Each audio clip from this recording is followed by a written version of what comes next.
अस्सलामुअलैकुम बिस्मिल्लाहिर्रहमानिर्रहीम। Welcome back to my channel पर लर्न टुगेदर। उम्मीद है कि आप तमाम लोग खैरियत से होंगे। तो आज के जो लेक्चर है वो एक्सरसाइज 1.1 पंजाब बोर्ड के जितने भी आपके पास बोर्ड होते हैं उनके तमाम जो लेक्चर्स होंगे फर्स्ट ईयर के वो क्या करूंगा मैं आपको प्रोवाइड करूंगा मैथमेटिक्स के। ठीक है, इससे पहले मैंने सिंध बोर्ड के तमाम लेक्चर्स को कंप्लीट किया और उसके एक एक सवाल बताया class 9 matric first year and second year के लिए।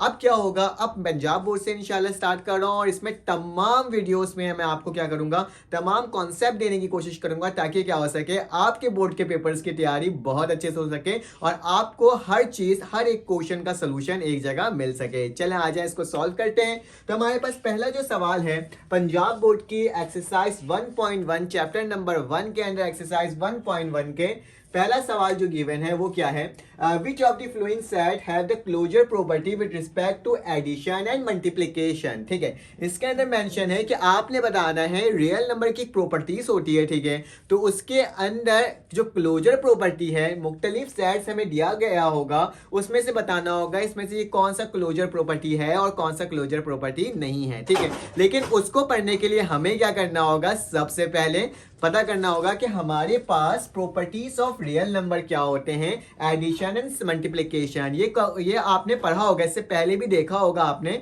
जब आप क्लास 9 में होगे उसमें आपको ये डिस्कस किया होगा, क्योंकि सिंध बोर्ड के अंदर भी क्लास 9 के अंदर ये मौजूद था और I think so Punjab board के अंदर भी क्लास 9 के अंदर ये क्लोजर आपके पास रियल नंबर की प्रॉपर्टीज गिवन है, लेकिन उसको एक बार क्या किया गया है फर्स्ट ईयर में आकर के रिकॉल किया गया है, उसे बताया गया है कि क्या क्या होता है। ठीक है, तो हम स्टार्ट करते हैं। सबसे पहले प्रॉपर्टीज के बारे में पढ़ते हैं और प्रॉपर्टीज के बारे में जब पढ़ लेंगे तो हम इस सवाल को बहुत आसान तरीके से क्या कर लेंगे, सॉल्व कर लेंगे। ठीक है, तो हमारे पास जो सबसे पहली प्रॉपर्टी आती है अकॉर्डिंग टू रियल नंबर वो क्या होता है, क्लोजर प्रॉपर्टी। ठीक है, पहला प्रॉपर्टी जो है वो मेरे पास वो क्या है बेटा, क्लोजर प्रॉपर्टी है।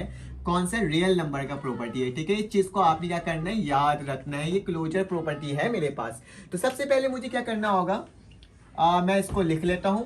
तो क्लोजर प्रॉपर्टी में याद रखिएगा आपके पास कोई भी दो रियल नंबर आपस में क्या हो जाए बेटा, ऐड हो, या फिर कोई भी दो रियल नंबर आपस में मल्टीप्लाई हो तो उसका जो आंसर होगा वो क्या आएगा, वो रियल नंबर आएगा। क्लोजर प्रॉपर्टी का मतलब ये है, मतलब अगर मेरे पास for all value of a comma B belongs to, किससे करेगा बेटा, रियल नंबर। ये जो निशान है ना, ये निशान होता है बिलोंग्स का और ये निशान क्या है, रियल नंबर का। ठीक है, याद रखना क्लोजर प्रॉपर्टी अगर हम एडिशन के अंदर देखें, किसके अंदर देखें, ऐड के अंदर और मल्टीप्लिकेशन के अंदर, दोनों सामने सामने इसलिए कर रहा हूं ना ताकि क्या हो सके, आपके सामने ना डिफरेंशिएट हो सके दोनों के दरमियान। ठीक है, तो मैं बताता हूं कि अगर क्लोजर प्रॉपर्टी में दो टर्म एक दूसरे से ऐड हो, मतलब ए और बी दूसरे से क्या हो बेटा, ऐड हो जाए। ठीक है, मैंने क्या कर दिया, ए और बी ऐड किया, तो जाहिर सी बात है a is a real number, b is a real number suppose किया हमने, तो उसका आंसर क्या आएगा, उसका आंसर भी क्या आएगा बेटा, रियल नंबर ही आएगा।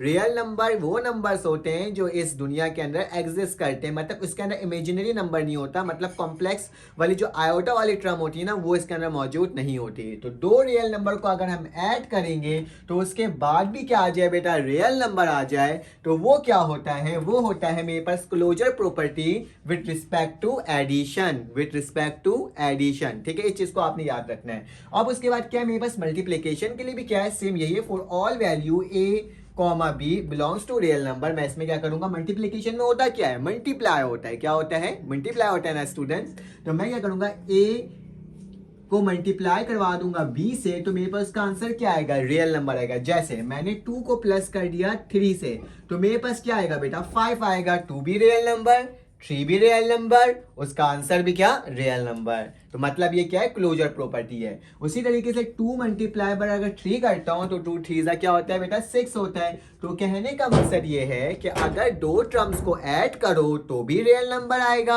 और दो टर्म्स को एक दूसरे से मल्टीप्लाई करो तो भी क्या आएगा, रियल नंबर आएगा। तो ये हमारे पास सबसे पहली प्रॉपर्टी होती है, वो क्या होती है, क्लोजर प्रॉपर्टी होती है। ठीक है, सवाल तो हमारे पास यहीं पर सॉल्व हो जाएगा, लेकिन मुझे और चीजें भी तो आपको बताना पड़ेगा ना कि कम्यूटेटिव प्रॉपर्टी क्या होता है, एसोसिएटिव प्रॉपर्टी क्या होता है और बाकी जितने भी प्रॉपर्टीज हैं उन तमाम टर्म्स को हम लोग क्या करेंगे, वन बाय वन देखते जाएंगे। लेकिन उससे पहले ये कहना चाहता हूँ कि अगर आपको मेरे व्हाट्सएप ग्रुप में ऐड होना है तो आपके पास मेरा नंबर शो हुआ होगा, उसमें जाना है, उसमें जाके मुझे मैसेज करना है कि सर आप मुझे व्हाट्सएप ग्रुप पंजाब बोर्ड के ग्रुप में ऐड कर दो, तो मैं क्या करूँगा, मैं आपको उस ग्रुप में ऐड कर दूंगा इंशाल्लाह। ठीक है, तो ये आपने मेंशन जरूर करना होगा कि आप पंजाब बोर्ड से बिलोंग करते हो, क्योंकि ओवरऑल सिंध बोर्ड से भी मेरे पास काफ़ी सारे मैसेज आते हैं। तो देन आप इसको देखोगे तो फिर मैं आपको फौरन से क्या कर दूंगा, रिस्पॉन्स कर दूंगा। ठीक है, तो चले आ जाते हैं। अब नेक्स्ट प्रॉपर्टी जो है हमारे पास वो क्या है बेटा, नेक्स्ट प्रॉपर्टी हमारे पास कम्यूटेटिव प्रॉपर्टी है। ठीक है, कम्यूटेटिव प्रॉपर्टी में क्या होता है ये भी बता देता हूं मैं आपको। प्रॉपर्टी याद रखना, मैं एडिशन और मल्टीप्लिकेशन को एक साथ रख रहा हूं, तो मेरे पास क्या हो जाएगा, कम्यूटेटिव प्रॉपर्टीज में मेरे पास याद रखना है आपने, अगर हम एडिशन की बात कर रहे हैं और यहाँ पे किसकी बात कर रहे हैं, मल्टीप्लिकेशन की बात कर रहे हैं। ठीक है, तो कम्यूटेटिव प्रॉपर्टी में हमारे पास क्या होता है, कोई भी दो रियल नंबर अगर ऐड करोगे और उसको अपोजिट ऐड कर दो, मतलब b को प्लस कर दो a के साथ, तो दोनों का आंसर क्या आएगा स्टूडेंट्स, सेम आएगा। ठीक है, मैंने क्या बोला कि कम्यूटेटिव प्रॉपर्टी में हमारे पास दो रियल नंबर को यूज करते हैं और उन दो रियल नंबर्स को अगर एक दूसरे से ऐड करते हैं और उसी के अपोजिट हम b को a के साथ ऐड कर देते हैं, तो दोनों का आंसर क्या आएगा विद रिस्पेक्ट टू एडिशन, बिल्कुल सेम आएगा। कैसे, ये देखो, अगर मैं 2 को प्लस कर दूं 3 के साथ और 3 को प्लस कर दूं 2 के साथ, तो मेरे पास यहाँ पे भी 5 आएगा और यहाँ पे भी क्या आएगा, 5 आएगा। तो इसका कहने का मकसद क्या हुआ कि आपके पास इक्वल टू से पहले और इक्वल टू के बाद दोनों को अपोजिट टर्म को एक दूसरे से ऐड करते हैं, तो उस रूल को क्या कहते हैं, कम्यूटेटिव प्रॉपर्टीज कहते हैं ऑफ एडिशन। क्या होगा, दो टर्म ऐड कर सकते हो। ठीक है, उसी तरह से मल्टीप्लिकेशन में मैं बता देता हूं कि अगर आपने a को मल्टीप्लाई किया b के साथ और b को मल्टीप्लाई किया a के साथ, तो दोनों का आंसर क्या आएगा बेटा, सेम आएगा। मैं यहाँ पे सपोज करके आपको बता रहा हूँ, 2 और 3 आप कुछ भी सपोज कर सकते हो। तो मैंने बोल दिया 2 को मल्टीप्लाई करता हूँ 3 से और 3 को मल्टीप्लाई करता हूँ 2 से, तो लेफ्ट हैंड साइड भी 6 आ रहा है और राइट हैंड साइड भी क्या आ रहा है स्टूडेंट्स, 6 आ रहा है। तो मतलब कहने का मकसद ये है कि कम्यूटेटिव प्रॉपर्टी में दो रियल नंबर को यूज करते हैं और दोनों को अगर एक दूसरे से ऐड करवाते हैं और फिर उसके अपोजिट ही दूसरों को ऐड करवाते हैं, तो दोनों का आंसर क्या आता है, सेम आता है। और मल्टीप्लिकेटिव में भी हमारे पास क्या होता है कि दो टर्म को अगर मल्टीप्लाई करवाते हैं और इसी की तरह उसके अगर अलग तरीके से दोनों का ऐड कर मल्टीप्लाई करवाते हैं, तो दोनों का आंसर क्या आता है, सेम आता है। हमने दो प्रॉपर्टीज यहाँ पे डिस्कस की है। अब मुझे क्या करना होगा बेटा, रब करना होगा, तो मैं इसको रब करता हूँ, फिर आपको बताता हूँ। क्या थर्ड आपको लिखकर दिखाया है, जिसके अंदर क्या लिखा हुआ है, एसोसिएटिव प्रॉपर्टीज। स्टूडेंट्स याद रखना, एसोसिएटिव प्रॉपर्टीज के अंदर हम कितने रियल्स नंबर को यूज करते हैं, 3 रियल्स नंबर को यूज करते हैं। ठीक है, तो 3 रियल नंबर आपने क्या करना होता है, यूज करना होता है, तभी आप एसोसिएटिव प्रॉपर्टी को क्या कर सकते हो, प्रूव कर सकते हो। ठीक है, तो एसोसिएटिव प्रॉपर्टी फॉर एडिशन हमारे पास क्या होगा स्टूडेंट्स, अगर मेरे पास a है प्लस कर दिया b है प्लस कर दिया c है, वो इक्वल किसके होगा बेटा, a plus b plus c के। लेकिन बस फर्क क्या होगा, पहले लास्ट वाले टर्म में ब्रैकेट लगा हुआ होगा और पहले इस वाले शुरू में आपके पास क्या होगा, ब्रैकेट लगा हुआ। कहने का मकसद ये है कि पहले दो रियल नंबर को ऐड करना होगा और फिर उसको तीसरे रियल नंबर से ऐड करोगे, तो उसका आंसर लेफ्ट हैंड साइड और राइट हैंड साइड क्या आएगा, सेम आएगा। जैसे कि आपको देख के बता देता हूं, मैंने बोल दिया कि मेरे पास a की वैल्यू 2 है, b की वैल्यू 3 है और c की वैल्यू दोबारा से क्या है स्टूडेंट्स, मैंने 2 बोल दिया, सपोज कर लिया। ठीक है, और यहाँ पे ब्रैकेट लगा दिया। अकॉर्डिंग टू बोडमास रूल हम सबसे पहले क्या करते हैं बेटा, ब्रैकेट को सॉल्व करते हैं। ठीक है, तो मैं अगर ब्रैकेट को सॉल्व करूंगा तो 2 प्लस क्या हो जाएगा, 3 प्लस 2 किसके बराबर होता है बेटा, 5 के बराबर होता है। अब 5 में 2 प्लस करोगे तो क्या आ जाएगा स्टूडेंट्स, 7 आ जाएंगे ना, तो मैंने क्या लिख दिया, 7 लिख दिया। उसी तरह से यहाँ पे आ जाओ, यहाँ पे मुझे क्या करना होगा, यहाँ पे जो टर्म यहाँ पे लिखी हुई थी वही टर्म यहाँ पे भी लिखूंगा, 2 प्लस 3 प्लस एंड 2। ठीक है, ब्रैकेट सिर्फ इसमें लग जाएगा। ठीक है, अब क्या करना होगा आपके पास, मैं इन दोनों को क्या करूंगा, ऐड करूंगा स्टूडेंट्स। तो मेरे पास क्या आ जाएगा, 2 प्लस 3 क्या होता है, 2 प्लस 3 मेरे पास 5 होता है और 5 + 2 = 7। देखो कितना आसान सा क्वेश्चन था ना, और कितना आसान से हमने इसको प्रूव कर लिया, कोई मुश्किलात दरपेश तो सामने आई ही नहीं, और हमने इसको बहुत आसान तरीके से क्या कर दिया, प्रूव कर दिया कि left hand side right hand side के इक्वल होगा जब हमारे पास associative property with respect to addition होगा, और साथ साथ क्या होगा, इसके अंदर 3 तरह के आपके पास रियल नंबर को यूज किया जाएगा स्टूडेंट्स। ठीक है, तो ये मैंने आपको बता दिया। चलो आ जाओ स्टूडेंट्स, अब आगे चलते हैं और देखते हैं कि हम किस तरीके से इसके मल्टीप्लिकेशन को भी सॉल्व कर लेंगे। तो स्टूडेंट्स याद रखना हमेशा कि हर चीज बहुत आसान है, कोई मुश्किल की बात ही नहीं है। ठीक है, तो आपको घबराने की कोई जरूरत नहीं है, और बहुत आसान तरीके से ये वाला पार्ट भी सॉल्व हो जाएगा। तो मतलब मल्टीप्लिकेशन में भी हमें 3 तरह के क्या यूज करने होंगे, रियल नंबर को यूज करने होंगे। ठीक है, तो मल्टीप्लाई है, तो याद रखना हम मल्टीप्लाई का निशान डालेंगे। ठीक है, मैं मल्टीप्लाई का निशान इस तरीके से डाल देता हूँ। ठीक है, और सी है। ठीक है, उसके साथ साथ यहाँ पे भी क्या होगा, a × b × c। अब बेटा इस मल्टीप्लाई के निशान की जगह अगर मैं यहाँ पर क्या कर दूं, ब्रैकेट लगा दूं, तो कोई मसले की बात नहीं है। और उसी तरीके से यहाँ पे भी क्या कर दूं बेटा, ब्रैकेट लगा के ये वाला मल्टीप्लाई का निशान को हटा दूं, तो भी मेरे पास कोई इशू की बात नहीं है। ठीक है, सेम वही कंडीशन लिखा है, बस प्लस की जगह सब जगह क्या हो गया है, मल्टीप्लाई हो गया। अब चलो इसको भी करके देखते हैं। मैंने 2 बोल दिया, इसकी वैल्यू 3 बोल दिया, और इसकी वैल्यू क्या बोल दिया बेटा, स्टूडेंट 1 कह दिया मैंने। ठीक है, जस्ट ऐसे ही मैंने लिखा है, इसमें और कुछ भी नहीं करा है। ठीक है, उसी तरीके से इक्वल टू के बाद भी क्या होगा, 2 × 3 मल्टीप्लाई की जगह मैं ब्रैकेट लगा देता हूँ यहाँ पे, और c की वैल्यू क्या है बेटा, 1 है, तो मैंने क्या लिख दिया, 1 लिख दिया। चलो आज इन दोनों को प्रूफ करते हो कि दोनों की वैल्यू सेम आ रही है कि नहीं आ रही है। बिल्कुल सेम आएगी, देखना। पहले ब्रैकेट 3 × 1 = 3। ठीक है, उसी तरह से यहाँ पे 2 × 3 क्या हो जाएगा, 6 मल्टीप्लाई बाय क्या होगा बेटा, 1 होगा। 2 × 3 क्या हो जाएगा, 6, और 6 × 1 क्या हो जाएगा, 6। दैट्स मीन इक्वल टू से पहले और इक्वल टू के बाद एसोसिएटिव प्रॉपर्टी कहता है 3 रियल नंबर होना चाहिए, और उसके शुरू में ब्रैकेट लगा हुआ हो, एंड देन उसके बाद वाले टर्म में क्या हो, ब्रैकेट लगा हो। तो एसोसिएटिव प्रॉपर्टी को भी हमने देख लिया, मैं इसको रब कर देता हूँ। एसोसिएटिव प्रॉपर्टी करने के बाद अब हम लोग देखेंगे कि हमारे पास एडिटिव इनवर्स और मल्टीप्लिकेटिव इनवर्स क्या होता है, ताकि क्या हो सके, आपको सही से सॉल्व हो सके। ठीक है, तो मैं सबसे पहले एडिटिव इनवर्स से पहले मैं एडिटिव आइडेंटिटी बताऊंगा। ठीक है, तो मेरे पास जो फोर्थ प्रॉपर्टी है वो क्या है बेटा, एडिटिव आइडेंटिटी। ठीक है, एडिटिव आइडेंटिटी, आइडेंटिटी का लफ्ज आपने बहुत अच्छे से याद रखना है। ठीक है, ये एडिटिव आइडेंटिटी है, और यहाँ पे मल्टीप्लिकेटिव आइडेंटिटी है। ठीक है, तो मैं यहाँ पे दोनों चीज को लिख रहा हूँ आपके सामने, ताकि क्या हो सके, आप ना बहुत आसान तरीके से समझ सको, दोनों के दरमियान डिफ्रेंशिएट कर सको। दोनों पार्ट 4 है। ठीक है, तो एडिटिव आइडेंटिटी, लफ्ज जो आइडेंटिटी है ना, इसको आपने कभी नहीं भूलना, मल्टीप्लिकेटिव में भी और एडिटिव में भी। ठीक है, तो याद रखना, जब भी आइडेंटिटी की बात की जाए तो आइडेंटिटी क्या होता है, आइडेंटिटी था शनाख्त, मतलब आप कौन हो, आपकी शनाख्त चेंज ना हो। ठीक है, तो याद रखना, जहां पे एडिटिव आइडेंटिटी या फिर मल्टीप्लिकेटिव आइडेंटिटी आ जाए, तो वहां पर हम क्या करेंगे, वहां पे हम याद रखेंगे कि उस टर्म की ना शनाख्त चेंज नहीं हो, मतलब वो जो टर्म जैसा है ना, वो टर्म वैसे ही हो, उसमें किसी किस्म की कोई रद्दो बदल ना हो। ठीक है, इस चीज को आपने याद रखना है। ठीक है, तो चलो आ जाओ।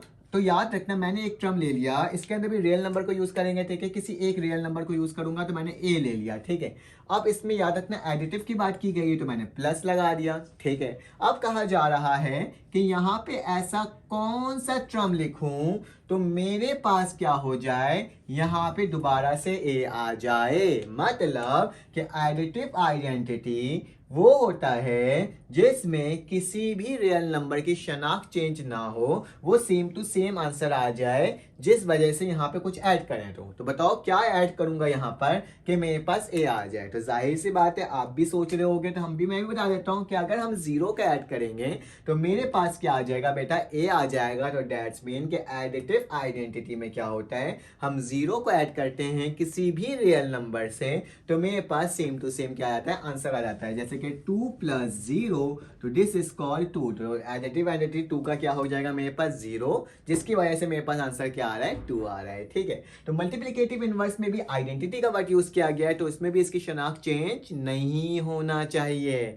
क्या इसमें भी इसकी शनाख्त चेंज नहीं होना चाहिए, तो मतलब मैंने एक टर्म ए ले लिया और इसको मल्टीप्लाई किया, तो बेटा वो कौन सी टर्म से मल्टीप्लाई करूंगा तो मेरे पास सेम टर्म आ जाए। तो जाहिर सी बात है ना, तो याद रखना मल्टीप्लिकेटिव इनवर्स के लिए, मल्टीप्लिकेटिव आइडेंटिटी के लिए हम लोग 1 से मल्टीप्लाई करेंगे तो मेरे पास सेम टू सेम क्या हो जाएगा, आंसर आ जाएगा। ठीक है, तो इन दोनों चीज को याद रखना। अगर 2 को मैं मल्टीप्लाई कर दूं 1 के साथ तो मेरे पास क्या आ जाएगा, 2 आ जाएगा। तो इसके सबसे आसान तरीका क्या होता है कि आपने आइडेंटिटी को याद रखना होता है और आइडेंटिटी के जरिए क्या हो सकता है, आपका आंसर आ सकता है। ठीक है, तो चलो आज अब हमारे पास नेक्स्ट पार्ट है जो कि आपके पास फिफ्थ प्रॉपर्टी है। वो क्या है, फिफ्थ प्रॉपर्टी जो है हमारे पास वो इनवर्स वाला फंक्शन है। ठीक है, एडिटिव इनवर्स और मल्टीप्लिकेटिव इनवर्स। ठीक है, तो मैं यहाँ पे लिख देता हूँ कि मेरे पास जो एडिटिव इनवर्स फंक्शन क्या होता है वो कौन सा होता है। ठीक है, और मल्टीप्लिकेटिव इनवर्स क्या होता है। ठीक है, मल्टीप्लिकेटिव इनवर्स, इसको किस तरीके से फाइंड आउट किया जा सकता है और इसका आंसर किस तरीके से आ सकता है। ठीक है, याद रखना एडिटिव एंड इनवर्स में क्या होता है, हमारे पास आंसर इक्वल टू 0 आता है। ठीक है, क्या आता है, इक्वल टू 0। और मल्टीप्लिकेटिव में आंसर क्या आता है, इक्वल टू 1 आता है। ठीक है, क्या आता है, 1 इसका आता है। तो याद रखना मेरे पास एक रियल नंबर है, उसमें मैं क्या चीज ऐड और सब्ट्रैक्ट करवाऊंगा कि मेरे पास 0 आ जाए। ठीक है, तो जाहिर सी बात है अगर उसमें मैं माइनस ए ऐड करवा दूंगा तो प्लस माइनस माइनस तो क्या हो जाएगा, 0।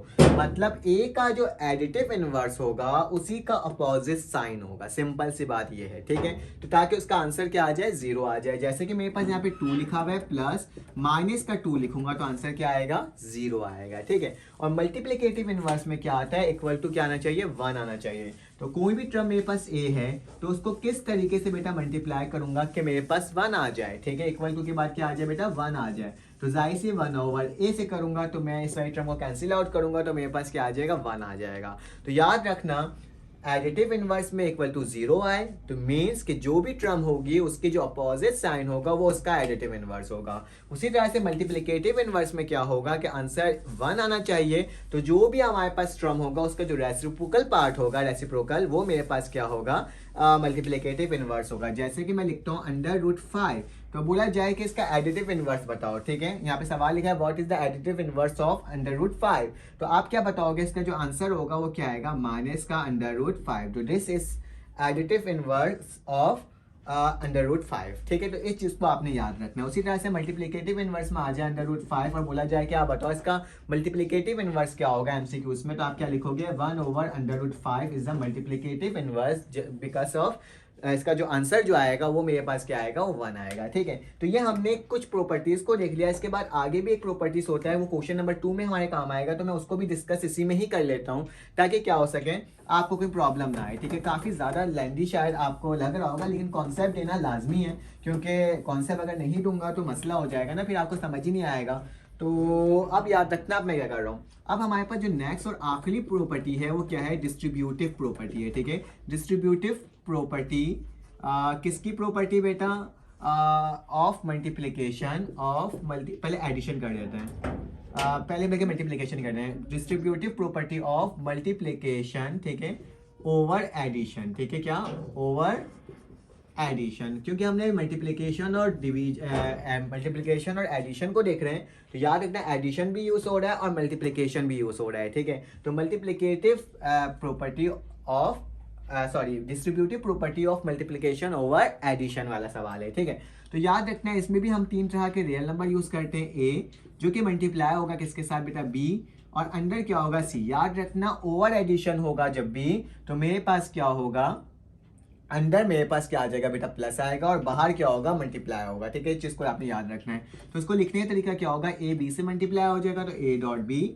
और प्लस का निशान बीच में आएगा, और ए सी से मल्टीप्लाई हो जाएगा तो ए डॉट सी। ठीक है, इन दोनों के आंसर क्या आएंगे, इक्वल करने के बाद हमारे पास सेम आएंगे, तभी मैं इसको बोल सकता हूँ मल्टीप्लिकेटिव इनवर्स। कैसे, जरा देख लेते हैं। तो सॉरी, मल्टीप्लिकेटिव ओवर एडिशन कह सकता हूँ। तो 2 बोल देता हूँ, इसको 1 बोल देता हूँ, इसको क्या बोल देता हूँ, 2 कह देता हूँ। ठीक है, तो चलो आज इसको सॉल्व करते हैं। 2 को 1 से मल्टीप्लाई करूंगा, 2 मल्टीप्लाई बाय 1 प्लस का निशान, और 2 मल्टीप्लाई बाय 2, यहाँ पे क्या करूँगा, 2 मल्टीप्लाई बाय 2, क्योंकि मेरे पास क्या हो रहा है, ए ही 1 से मल्टीप्लाई हो रहा है, ए ही 2 से मल्टीप्लाई हो रहा है। और इसको भी सॉल्व करते हैं बेटा, क्या हो जाएगा, 1 + 2 3, और 2 3 क्या हो जाएगा, 6 हो जाएगा। ठीक है, इसको भी 2 1 क्या हो जाएगा बेटा, 2 हो जाएगा, और 2 2 क्या हो जाएगा, 4। तो इसकी वैल्यू भी क्या आ रही है, 2 + 4 = 6। तो left hand side right hand side equal हो गया। तो इस प्रॉपर्टी को क्या कहते हैं, distributive property of multiplication over addition. ठीक है, तो हमने तमाम प्रॉपर्टीज को देख लिया। अब चलते हैं क्वेश्चन नंबर 1 को सॉल्व करने और देखते हैं वो किस तरह से सॉल्व हो रहा है। अब इस क्वेश्चन नंबर 1 का पहला सवाल आ चुका है। इसमें क्या लिखा है, which of the following set have the closure property with respect to addition and multiplication. आपने जस्ट क्लोजर प्रॉपर्टी को इसको आइडेंटिफाई करना है और बताना है स्टूडेंट्स के ये क्लोजर प्रॉपर्टी में है कि नहीं है। तो क्लोजर प्रॉपर्टी का मैंने बताया था, for all value a, b belongs to real number, that's mean कि मेरे पास क्या होगा, अगर a को b से प्लस करोगे तो क्या आना चाहिए, वो मेरे पास रियल नंबर आना चाहिए। अगर मल्टीप्लिकेशन देख रहे हो तो a को b से मल्टीप्लाई करोगे तो मेरे पास क्या आना चाहिए, रियल नंबर आना चाहिए। ठीक है, तो रियल नंबर तो आएगा ही आएगा, लेकिन अब इसके अंदर सेट्स मौजूद है, क्योंकि कर्ली ब्रैकेट के अंदर जो टर्म्स होती हैं, दो कर्ली ब्रैकेट से जो क्लोज होता है उसके जो अंदर वैल्यूज होती है वो क्या होता है बेटा, सेट होता है। ठीक है, तो याद रखना क्योंकि ये सेट गिवन है तो मुझे ये वाली वैल्यू, ये वाली वैल्यू, ये वाली वैल्यू, ये वाली वैल्यू लेकर आना पड़ेगा जब दो टर्म को एक दूसरे से मल्टीप्लाई करूंगा या फिर ऐड करूंगा। ठीक है, तो फर्स्ट टर्म मेरे पास लिखा हुआ उसका मैं क्या करने जा रहा हूँ स्टूडेंट, सोल्यूशन करने जा रहा हूँ। कि मेरे पास लिखा हुआ है कर्ली ब्रैकेट में आपके पास यही टर्म लिखा हुआ है। ठीक है, क्योंकि बुक के अंदर हमारे पास इसका सोल्यूशन मौजूद है। ठीक है, और मुझे बताया गया इसके अंदर कि आपने इस तरह से इसको सॉल्व करना है, तो मैं क्या कर सकता हूँ, इसको जस्ट सपोज कर सकता हूँ कि मेरे पास जो भी टर्म होगी अंदर वाले सेट के टर्म होगी उसको आपने सपोज करना होगा ए और बी को। ठीक है, जब सेट के अंदर सिर्फ और सिर्फ एक टर्म होगी मेरे पास तो मैं सपोज कर लूंगा कि ए भी किसके बराबर है, 0 के, और बी भी किसके बराबर है, 0 के। ठीक है, आप इसको लेट कर सकते हो। ठीक है, अगर सेट के अंदर सिर्फ और सिर्फ एक टर्म होगा तो आपने क्या करना होगा, ए को भी 0 लेट कर लेना होगा और बी को भी क्या कर लेना होगा, लेट 0 कर लेना होगा। ठीक है, तो अब क्या करोगे, क्योंकि अकॉर्डिंग टू क्लोजर प्रॉपर्टी ए को प्लस करोगे बी के साथ, तो मैं क्या करता हूं, ए प्लस बी तो किसके आने चाहिए, वो रियल नंबर के आना चाहिए। तो क्या करता हूं, 0 को प्लस करूंगा किससे बेटा, 0 प्लस 0, दैट्स मीन मेरे पास उसका आंसर क्या आ रहा है बेटा, उसका जो आंसर आ रहा है वो भी क्या आ रहा है, 0, और ये 0 इसके अंदर मौजूद है। तो that's is belongs to real number, मतलब ये जो मेरे पास सेट है ये क्लोजर प्रॉपर्टी है विद रिस्पेक्ट टू एडिशन। तो लिख देना closure property with respect to, किसके रिस्पेक्ट से बेटा, विद रिस्पेक्ट टू एडिशन के हिसाब से ये क्लोजर प्रॉपर्टी है, क्योंकि जो जब दो टर्म को एक दूसरे से ऐड करवा रहा हूं उसका आंसर भी रियल नंबर आ रहा है और वो रियल नंबर मौजूद है मेरे सवाल के सेट के अंदर। ठीक है, इस चीज को याद रखोगे आपका आराम से सॉल्व हो जाएगा। आपके पास क्या होता है, मल्टीप्लिकेटिव क्लोजर प्रॉपर्टी निकालना होता है, तो ए को मल्टीप्लाई करोगे बी से तो उसका आंसर क्या आना चाहिए, रियल नंबर। तो A is 0 multiply by is 0 तो क्या आ जाएगा, 0 is also belongs to real number, because क्योंकि इसके अंदर जो सेट के अंदर है वो 0 मौजूद है। तो ये वाली प्रॉपर्टी भी क्या होगी स्टूडेंट्स, ये वाली प्रॉपर्टी भी मेरे पास क्लोजर प्रॉपर्टी होगी। ठीक है, विद रिस्पेक्ट टू क्या, विद रिस्पेक्ट टू मल्टीप्लीकेशन। ठीक है, तो इस चीज को आपने अच्छे से याद रखना है, मल्टीप्लीकेशन के हिसाब से भी ये क्लोजर प्रॉपर्टी है और मेरे पास नॉर्मल टर्म से मतलब एडिशन के हिसाब से भी ये क्या है बेटा, क्लोजर प्रॉपर्टी है। ठीक है, तो ये मुझे आपको बताना था। अब सेकंड टर्म को देख लेते हैं, तो इसमें भी क्या करेंगे, सेकंड टर्म का सोल्यूशन निकालते हैं। तो मैं क्या लिखता हूँ स्टूडेंट्स, लेट, देखो घबराना नहीं। ठीक है, लेट कर लिया कि मेरे पास जो ए की वैल्यू है, पहले तो सवाल को वापसी से रीराइट कर लो कि 1 है, ए की वैल्यू भी 1 है जबकि बी की वैल्यू भी क्या है स्टूडेंट, 1 है। ठीक है, क्योंकि मेरे पास एक ही वैल्यू इसके अंदर गिवन है। ठीक है, तो अब देखना होगा ये किस हिसाब से मेरे पास क्लोजर प्रॉपर्टी हो रहा है, एडिशन या फिर मेरे पास सब्ट्रैक्शन, सॉरी मल्टीप्लिकेशन। तो मैं क्या करूंगा, सबसे पहले मैं ए को प्लस करवाऊंगा बी से, तो मेरे पास क्या आना चाहिए, रियल नंबर। तो मेरे पास क्या हो जाएगा बेटा, ए सा 1 प्लस बी सा 1 इज इक्वल टू 2।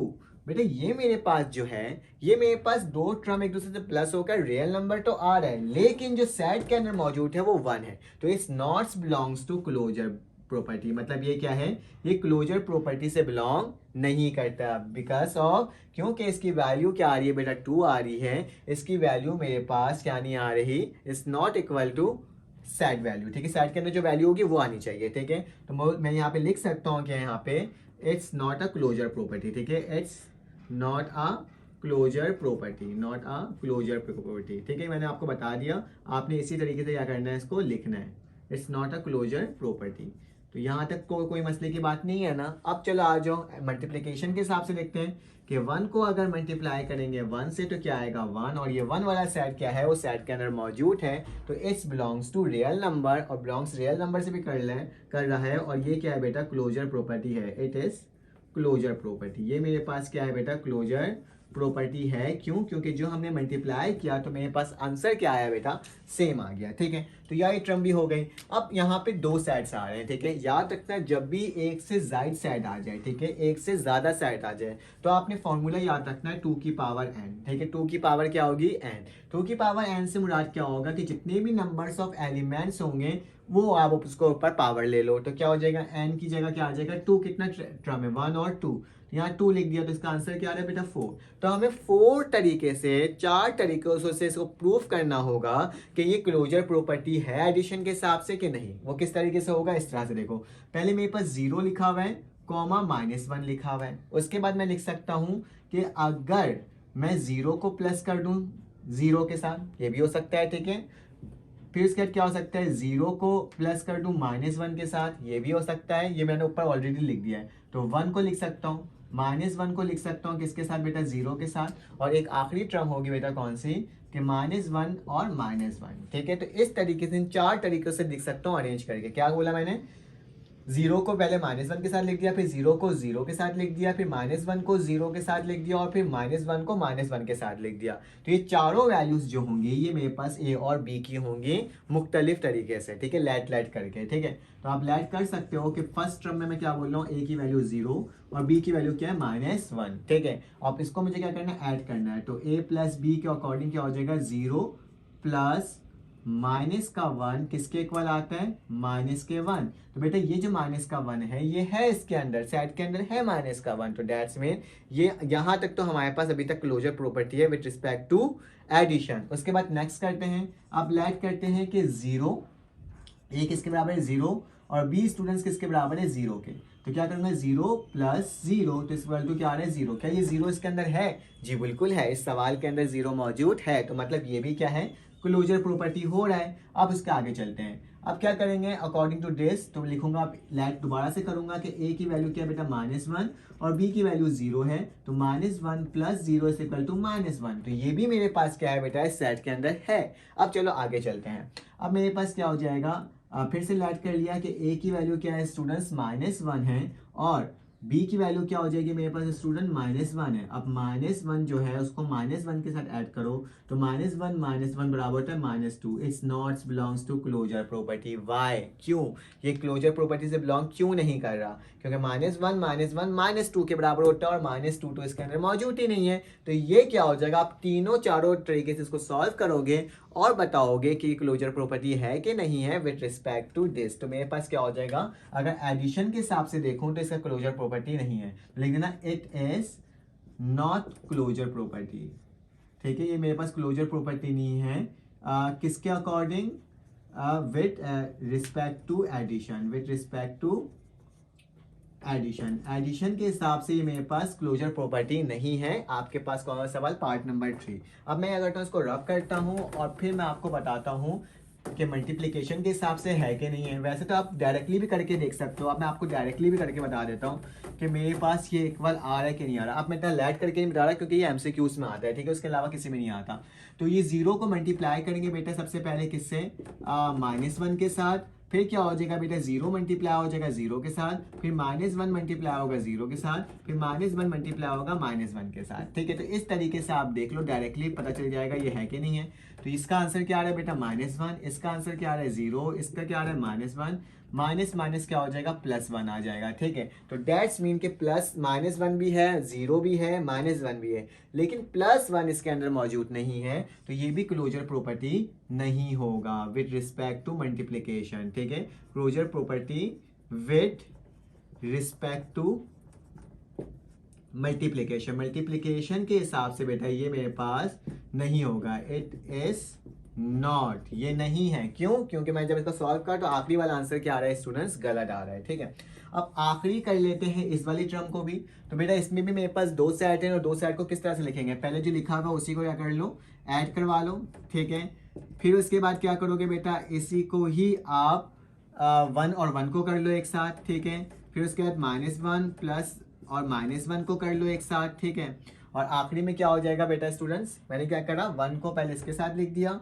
अब आखिरी में ये भी कर सकते हैं कि -1 + 1 इक्वल टू, अब देख लेते हैं ये क्लोजर प्रॉपर्टी है कि नहीं है। प्लस माइनस -1 हो जाएगा तो इक्वल टू क्या आ जाएगा, 0। तो दैट्स मीन कि 0 इसके अंदर मौजूद नहीं है। तो फर्स्ट टर्म सॉल्व करते साथ ही समझ में आ गया कि ये क्लोजर प्रॉपर्टी नहीं है। अब आखिरी वाला भी देख लेते हैं मल्टीप्लिकेशन के हिसाब से। तो क्या करूंगा, 1 मल्टीप्लाई बाय -1, ठीक है, 1 मल्टीप्लाई बाय 1, ठीक है। उसके बाद क्या हो जाएगा, -1 मल्टीप्लाई बाय -1, ठीक है। और उसके बाद क्या हो जाएगा बेटा, -1 मल्टीप्लाई बाय 1। तो देखते हैं इसका आंसर सेम आ रहा है कि नहीं आ रहा उस सेट के हिसाब से। तो ये माइनस का 1 आ जाएगा, ये 1 आ जाएगा, ये प्लस का 1 आ जाएगा और ये माइनस का 1 आ जाएगा। तो तीनों वैल्यूज क्या कर रहा है, सेटिस्फाई कर रहा है। तो डैश मीन ये मेरे पास क्या होगा, क्लोजर प्रॉपर्टी होगा विद रिस्पेक्ट टू मल्टीप्लिकेशन, ठीक है। एडिशन के हिसाब से नहीं था लेकिन मल्टीप्लिकेशन के हिसाब से था। हमने इस सवाल को भी सॉल्व कर लिया। चले आज इसका क्वेश्चन नंबर 2 सॉल्व करते हैं। अब हमारे पास क्वेश्चन नंबर 2 आ गया है, चला आ जाए इसको सॉल्व कर लेते हैं। इसमें क्या लिखा हुआ है, name the properties use the flowing equation, ठीक है। आपने बताना है कौन से प्रॉपर्टीज हैं, और क्योंकि मैंने इससे पहले आपको इसका कॉन्सेप्ट दिया है थोड़ी देर पहले कि ये कौन से प्रॉपर्टीज हैं, ताकि क्या हो सके आपको ना पहले से पता चल जाए कि ये कौन सी प्रॉपर्टीज है। जबकि लेटर को रिप्रेजेंट किया गया है एज अ रियल नंबर, कोई भी लेटर लिखा हुआ हो ना वो भी मेरे पास क्या है, इसके अंदर रियल नंबर ही है। तो बेटा फर्स्ट टर्म देखो 4, सबसे लेट कर सकते हैं इसको, ठीक है। लेट कर सकते हैं कि a की वैल्यू क्या है बेटा 4 है और b की वैल्यू क्या है 9 है। तो यहाँ पे क्या लिखा हुआ है a + b, तो क्या लिख सकता हूँ a + b इक्वल टू, फिर यही टर्म इधर है तो b प्लस क्या हो जाएगा a। तो याद रखते हैं जब दो टर्म ऐड होता है और इसको अपोजिट ऐड करते हैं तो वो कौन सा प्रॉपर्टी होता है बेटा, वो वाली प्रॉपर्टी जो होती है वो मेरे पास कम्यूटेटिव प्रॉपर्टी होता है। कौन सी होती है, कम्यूटेटिव प्रॉपर्टी होता है। तो इसका आंसर क्या होगा, मेरे पास कम्यूटेटिव प्रॉपर्टी होगा। देखा कितना आसान तरीके से हो गया। अब क्या लिखा हुआ है, ब्रैकेट लगा हुआ है, ब्रैकेट लगा हुआ है। अगर मैं सपोज कर लूँ ये पहली वाली टर्म a है, दूसरी वाली टर्म b है और तीसरी वाली टर्म क्या है बेटा c है। पहले इस तरह से ब्रैकेट लगा दिया, यहाँ पहली वाली टर्म a है, दूसरी वाली टर्म बेटा b है, तीसरी वाली टर्म क्या है c है। क्यों, क्योंकि देखो सबकी वैल्यू सेम ही होगी। b बराबर है 1 के तो b बराबर है 1 के, c बराबर है 3/4 के तो c बराबर है 3/4 के। तो देखने से समझ में आ रहा है कि कौन सी प्रॉपर्टी है स्टूडेंट्स। अभी बता दें जब 3 रियल नंबर यूज हो रहा हो तो मेरे पास क्या होता है, एसोसिएटिव प्रॉपर्टी होता है। तो हमने क्या कर लिया, इसका एसोसिएटिव प्रॉपर्टी निकाल लिया। अब जरा देखो इसको भी देखो, लेकिन addition, associative property with respect to addition है, ठीक है। यहाँ पे लिख देना विद रिस्पेक्ट टू एडिशन, ये चीज मेंशन कर देना ताकि पता चल सके। कम्यूटेटिव प्रॉपर्टी है लेकिन किसका, एडिशन का है, ठीक है। ये भी क्योंकि ऐड हो रहा था, ठीक है। तो एडिशन लिखोगे तो ज्यादा बेहतर है क्योंकि एमसीक्यूज में आएगा, उसके अलावा ये किसी में नहीं आएगा, ठीक है। इसमें भी ब्रैकेट लगा हुआ, उसी तरीके से मैं बोल सकता हूँ इसको a b bracket plus c। उसी तरह से a की वैल्यू 3 है प्लस b की वैल्यू क्या है बेटा √5 है और c की वैल्यू √7 है, ठीक है। तो ये भी एसोसिएटिव प्रॉपर्टी है किसका, एडिशन का। तो आप लिख सकते हो कि ये मेरे पास एसोसिएटिव प्रॉपर्टी है किसका है, एडिशन का है, ठीक है। देखो कितना आसान तरीके से हो गया ना, कोई घबराने की बात नहीं है, बहुत आसान तरीके से कर लोगे। एमसीक्यू से आएगा आपके पास ये हालत हो। अब लिखा हुआ है जो ट्रम था इक्वल टू के बाद वही ट्रम आ रहा है, मतलब आइडेंटिटी आ रही है, मतलब इसकी शनाख्त चेंज नहीं हो रही है। तो मतलब क्या है कि कोई चीज को भी अगर ऐड करते हैं तो वो क्या होता है, एडिटिव आइडेंटिटी हो जाता है। तो क्या आ जाएगा इसके आंसर, एडिटिव आइडेंटिटी। अब क्या करें, 1000 को मल्टीप्लाई करें, सेम आ जा रहा है लेकिन क्या हो रहा है, मल्टीप्लाई हो रहा है, मतलब इसकी शनाख्त चेंज नहीं हो रही। तो ये मेरे पास क्या होगा, मल्टीप्लिकेटिव आइडेंटिटी। देखा कितने आसान तरीके से हम लोग कर ले रहे हैं और आराम तरीके से ये सवाल भी सॉल्व होते जा रहा है। अब क्या लिखा बेटा, 4.1 को ऐड कर रहे हैं तो मेरे पास 0 आ जा रहा है। ऐड कर रहे हैं तो कुछ ना कुछ एडिटिव तो होगा ही होगा, ठीक है। लेकिन जब भी 0 आता है, पिछला वाला भी लेक्चर आप देख सकते हो मेरा, तो वो क्या होता है, इनवर्स होता है। क्या होता है, इनवर्स। तो एडिटिव क्या हो जाएगा, इनवर्स हो जाएगा। उसी तरीके से अब माइनस हो रहा है तो मेरे पास क्या आ रहा है, दोबारा से 0 आ रहा है। यहाँ पे भी क्या आया था बेटा, 0 आया था। तो ये भी क्या होगा बेटा, मेरे पास एडिटिव इनवर्स ही होगा, ठीक है। इन्होंने माइनस लिख दिया है, प्लस डाल के ब्रैकेट लिख दो तो बात भी वही है, ठीक है। तो एडिटिव क्या हो जाएगा, ये भी इनवर्स, क्योंकि आंसर 0 आ रहा है। जब भी आंसर 0 आता है तो हम लोग क्या कहते हैं, हम लोग कहते हैं कि वो मेरे पास कौन सी टर्म होगी, वो एडिटिव इनवर्स होगी। ठीक है, उसके बाद मेरे पास जरा इस वाली टर्म को देखो, ए को बी से मल्टीप्लाई किया तो यहाँ क्या आ गया ए बी, फिर ए को सी से मल्टीप्लाई किया तो ए सी आ गया, लेकिन कौन सा निशान आ गया, माइनस का आ गया। तो याद रखना मैंने एडिशन का तो करवाया था, distributive multiplicative property over addition करवाया था, लेकिन मल्टीप्लिकेटिव प्रॉपर्टी ओवर सब्ट्रैक्शन भी होता है। तो ये बीच में माइनस का निशान आ गया, सब्ट्रैक्शन हो गया। लेकिन ये सब्ट्रैक्शन कहाँ से हो रहा है बेटा, ये लेफ्ट साइड से हो रहा है। यहाँ से अगर कोई चीज़ होता है तो लेफ्ट हैंड साइड, अगर वहाँ से होता है तो क्या होता है, राइट हैंड साइड। तो मैं इसको लिख सकता हूँ लेफ्ट डिस्ट्रीब्यूटिव, क्या, लेफ्ट डिस्ट्रीब्यूटिव प्रॉपर्टी, ठीक है, प्रॉपर्टी है, लेकिन मल्टीप्लिकेशन ओवर एडिशन। ठीक है, तो ये शॉर्टकट में लिख रहा हूँ, मल्टीप्लिकेशन ओवर एडिशन। ठीक है, तो ये मेरे पास टर्म हो जाएगी और मैंने ये कर दिया। अगर आपको मेरी वीडियो समझ में आ रही होगी ना तो प्लीज़ चैनल को लाइक और सब्सक्राइब करो, बेल के आइकन को क्लिक करो, ताकि क्या हो सके, आपको सारे लेक्चर्स मिल सके और जो से भी एक्सरसाइज सॉल्व करना हो तमाम एक्सरसाइज के बारे में मुझसे पूछ सकते हो। ठीक है, ये भी क्या बेटा डिस्ट्रीब्यूटिव प्रॉपर्टी है, लेकिन ये राइट तरफ से हो रही है। ठीक है, जेड को एक्स से कर रहे हैं और जेड को वाई से कर रहे हैं। ठीक है, तो ये क्या हो जाएगा, राइट डिस्ट्रीब्यूटिव प्रॉपर्टी हो जाएगा। ठीक है, सेम वही टर्म है, कोई चेंजेस नहीं है। ठीक है, तो right distributive property over subtraction होगा मल्टीप्लिकेशन के बाद। ठीक है, यहाँ पे बेटा ये भी क्या हो रहा है, मेरे पास लेफ्ट डिस्ट्रीब्यूटिव प्रॉपर्टी है, लेकिन मल्टीप्लिकेशन का है। लेकिन ये आपको समझ में आ रहा है, लेफ्ट डिस्ट्रीब्यूटिव प्रॉपर्टी भी नहीं है ये बल्कि क्या है, एसोसिएटिव प्रॉपर्टी है। कैसे, ये मेरे पास ए हो गया, ये मेरे पास बी हो गया, ए सी, ये भी ए, ये भी बी और ये भी सी। ठीक है, मल्टीप्लाई का निशान है, मल्टीप्लाई का निशान है, ब्रैकेट पहले में लगा हुआ है और यहाँ पे ब्रैकेट बाद में लगा हुआ है। तो ऐसे टर्म कौन सी होती है, multiplicative, associative property of multiplication. तो लिख सकते हो बेटा, जब दो टर्म एक साथ हो तो वही टर्म क्या होती है, एसोसिएटिव प्रॉपर्टी और मल्टीप्लिकेशन। किसका है बेटा, ये मल्टीप्लिकेशन का, तो आप मल्टीप्लिकेशन लिख देना। ठीक है, यहाँ पे एडिशन था। ठीक है, यहाँ पे मैंने लिखा था एसोसिएटिव प्रॉपर्टी ऑफ एडिशन, यहाँ क्या हो जाएगा, मल्टीप्लिकेटिव। यहाँ पे भी क्या है बेटा, डिस्ट्रीब्यूटिव प्रॉपर्टी है, क्योंकि ये मल्टीप्लाई हो रहा है। ठीक है, तो आप लिख सकते हो इसमें कि मेरे पास लेफ्ट डिस्ट्रीब्यूटिव प्रॉपर्टी है। ठीक है, डिस्ट्रीब्यूटिव प्रॉपर्टी, बस जस्ट आपने यही बताना था इसके अंदर और कुछ नहीं बताना था। तो ओवरऑल मैंने इस सवाल को आपको सॉल्व करके दिखा दिया। अगर स्क्रीनशॉट लेना तो आप ले सकते हो। चैनल को लाइक और सब्सक्राइब जरूर करो। चलो आज इसका क्वेश्चन नंबर 3 सॉल्व करते हैं, लेकिन उससे पहले थोड़ा सा कॉन्सेप्ट लेते हैं उसका। अब हमारे पास क्या है, क्वेश्चन नंबर 3 है, इस पे लिखा हुआ है name the properties use in the flowing inequalities. ठीक है, याद रखना इक्वेशन जो हमने सॉल्व किया था अब तक, उसके अंदर क्या होता था, हम इक्वल टू का निशान देखते थे। ठीक है, लेकिन अब किसी भी टर्म के आगे जैसे ए प्लस बी है, लेस देन का निशान लगा हुआ आ जाए, या फिर ए प्लस सी है, ग्रेटर देन का निशान लगा हुआ आ जाए, तो डेट्स मीन ये मेरे पास क्या हो गया, इनइक्वालिटीज। इनइक्वालिटीज का क्या हो गया, फंक्शन आ गया। ठीक है, हमें क्या मालूम करना है, इनइक्वालिटीज का क्या करना है, प्रॉपर्टीज को देखना है, क्योंकि हमारे पास सवाल के अंदर मेंशन है। तो याद रखना, जब भी किसी टर्म के अंदर या किसी अलजेब्रिक एक्सप्रेशन के अंदर बेटा हमारे पास क्या आ जाए, इक्वल टू का निशान आ जाए, तो वो क्या होता है, मेरे पास इक्वेशन हो जाती है। ठीक है, और जहाँ पे less than and greater then का निशान हो, इसका मतलब क्या होता है, या तो वो इक्वालिटीज के बयान कर रहा हो या फिर वो इनइक्वालिटीज को क्या कर रहा होगा, बयान कर रहा होगा। ठीक है, याद रखना हम क्या कर रहे हैं, इनइक्वालिटीज को देख रहे हैं। ठीक है, इक्वालिटीज में क्या होता है, इक्वल टू का निशान, जबकि इनइक्वालिटीज में क्या होगा, मेरे पास less than and greater than के निशान को हम लोग क्या कर रहे होते हैं, यूज कर रहे होते हैं।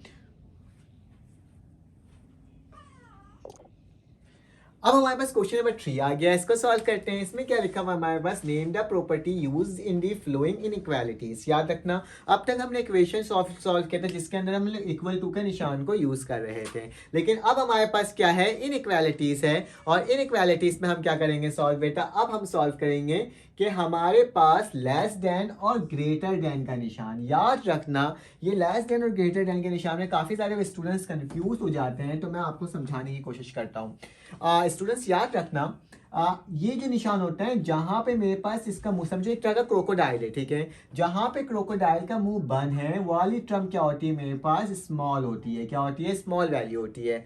और जहाँ पे मेरे पास क्रोकोडाइल का मुंह खुला हुआ है, वो क्या होता है, मेरे पास बिग वैल्यू होती है। वो वाली वैल्यू क्या होती है, बड़ी वैल्यू होती है। ठीक है, जहाँ पे क्लोज है वो स्मॉल, जहाँ पे ओपन है वो बिग वैल्यू। जैसे कि 2 is a small than 5 is a big value, जहाँ पे मुंह खुला हुआ है तो 5 लिखा है, 5 की वैल्यू बड़ी है। और यहाँ पे क्या है बेटा, 2 के आगे मुंह छोटा है, मतलब 1 है उसका क्लोज है, तो दैट्स मीन वो क्या है मेरे पास, वो मेरे पास स्मॉल वैल्यू है। ठीक है, यहाँ तक तो कोई प्रॉब्लम की बात नहीं होगी आप लोगों को। ठीक है, तो अब इस कंडीशन को सॉल्व करना और देखना है कि मेरे पास कुछ प्रॉपर्टीज है, इस प्रॉपर्टीज को देख लेते हैं और डिस्कस कर लेते हैं। तो सबसे पहली प्रॉपर्टी है मेरे पास ट्राइकोटोमी प्रॉपर्टीज। तो ट्राइकोटोमी प्रॉपर्टीज में हमारे पास क्या होता है बेटा, ए इज ग्रेटर देन बी, या फिर याद रखना कोई भी रियल नंबर ए और B is belongs to real number for all values A, उल्टा ए जो होता है ना उसको फॉर ऑल वैल्यूज कहते हैं। ठीक है, तो for all values A comma B belongs to R, मतलब इसमें क्या होगा, आपके पास ए और बी जो भी टर्म्स होगी वो किससे बिलोंग कर रही होगी, रियल नंबर से बिलोंग कर रही होगी। ठीक है,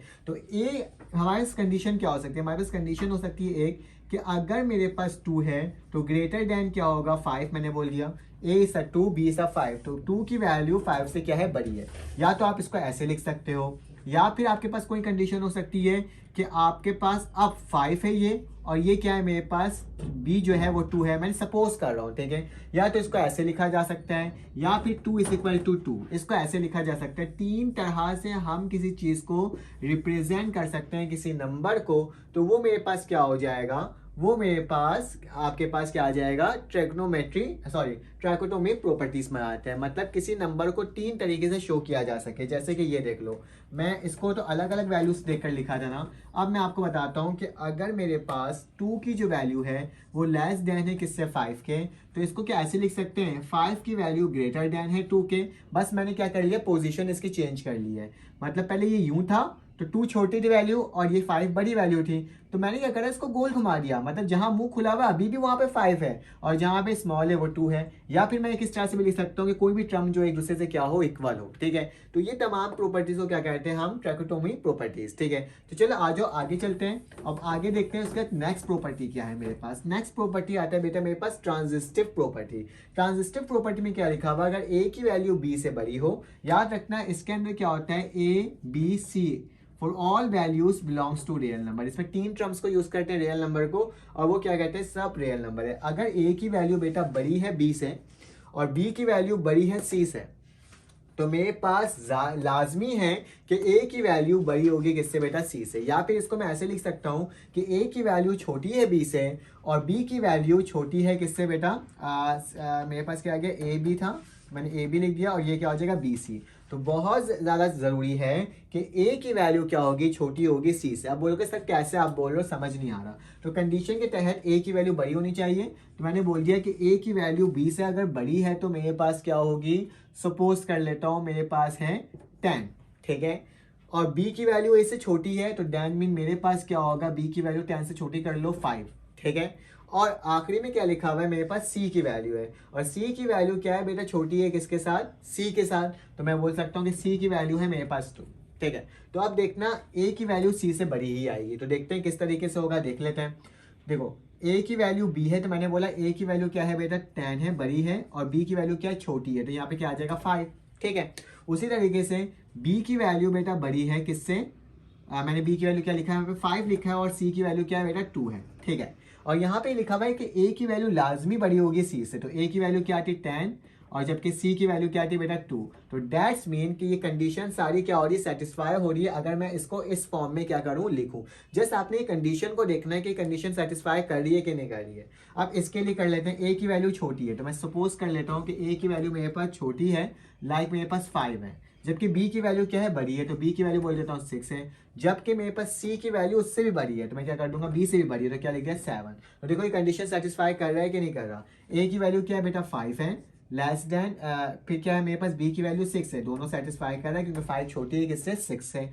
उसके बाद मेरे पास बी की वैल्यू क्या है बेटा 6 की वैल्यू छोटी है किससे, सी से, सी की वैल्यू क्या है 7, बिल्कुल सही, हमने लेट किया, सपोज किया है, तो ये बोला जा रहा है कि ए भी बड़ी छोटी होगी सी से, तो ए की वैल्यू क्या है बेटा 5, जो कि सी की वैल्यू क्या है 7, तो मतलब सेटिस्फाई कर रहे हैं। ऐसी कंडीशन जिसमें आपके पास क्या हो, 3 रियल नंबर्स हो, और वो जो सबसे पहली वैल्यू हो सबसे बड़ी हो और सबसे आखिरी वाली वैल्यू हो छोटी हो, तो उसे हम क्या कहते हैं बेटा, ट्रांजिस्टिव प्रॉपर्टी कहते हैं। अब आ जाते हैं एडिशन प्रॉपर्टी में, तो मैं इसको भी रब करते जाता हूँ क्योंकि मुझे आगे इसको ऊपर सॉल्व करवाना पड़ रहा है। ठीक है, तो बेटा एडिटिव प्रॉपर्टी में क्या होता है कि ए की वैल्यू जो है वो ग्रेटर देन क्या है बी, मतलब लेस देन है किससे, बी से, ठीक है। एक कंडीशन के तहत अगर मैं ए में प्लस कर दूं सी को तो वो हमेशा क्या होगा, वो बड़ी वैल्यू होगी और छोटी वैल्यू होगी किससे, बी के साथ, सी के साथ, ठीक है। तो ये बोला क्या, क्या आप बोलोगे समझ नहीं आ रहा सर, ठीक है। तो मैं आपको समझाता हूँ कि ए की वैल्यू छोटी है, मैंने सपोज कर लिया ए की वैल्यू 2 है, और जबकि बी की वैल्यू क्या है बेटा, बी की वैल्यू मेरे पास है, सपोज कर लेता हूँ मेरे पास 5 है, ठीक है। सपोज क्या है कि ए की वैल्यू 2 है, बी की वैल्यू 5 है। अब कहा क्या जा रहा है कि ए की वैल्यू तो मेरे पास 2 है ना, तो मैंने 2 पुट कर दिया, प्लस सी की वैल्यू, अब मुझे कुछ भी सपोज कर लेना है, सी बोल देता हूँ कि मेरे पास सी बराबर है 1 के, तो मैं यहाँ पे क्या कर दिया, 1 कर दिया, ठीक है। और इक्वल टू का निशान डाला, यहाँ पे बी की वैल्यू क्या थी बेटा, 5 थी, तो मैं क्या लिख दूंगा 5, क्योंकि सी की वैल्यू प्लस कर रहा हूँ 1 से, मतलब कोई भी टर्म को अगर आप प्लस करते हो लेफ्ट हैंड साइड और राइट हैंड साइड, और कंडीशन क्या हो कि ए की वैल्यू छोटी हो और बी की वैल्यू बड़ी हो, तो हमेशा क्या होगा, ये वाली वैल्यू जो है वो हमेशा छोटी रहेगी और ये वाली वैल्यू हमेशा क्या रहेगी, बड़ी होगी। तो वो प्रॉपर्टी होती है बेटा एडिशन प्रॉपर्टी, ठीक है। इसी के अपोजिट भी लिख सकते हो, अगर ए की वैल्यू बड़ी है और बी की वैल्यू छोटी है तो इसको भी लिखोगे तो हमेशा इस साइड वाली वैल्यू क्या होगी, बड़ी हो जाएगी। अगर मेरे पास कंडीशन ये हो, मैं लिख के भी दिखा देता हूँ कि ए की वैल्यू अब 5 लिखा हूँ, बड़ी वैल्यू लिखा हूँ, और बी की वैल्यू क्या लिखा हूँ, छोटी 2, तो इसके अकॉर्डिंग क्या हो जाएगा, ए प्लस सी बड़ी वैल्यू होगी बी प्लस सी के।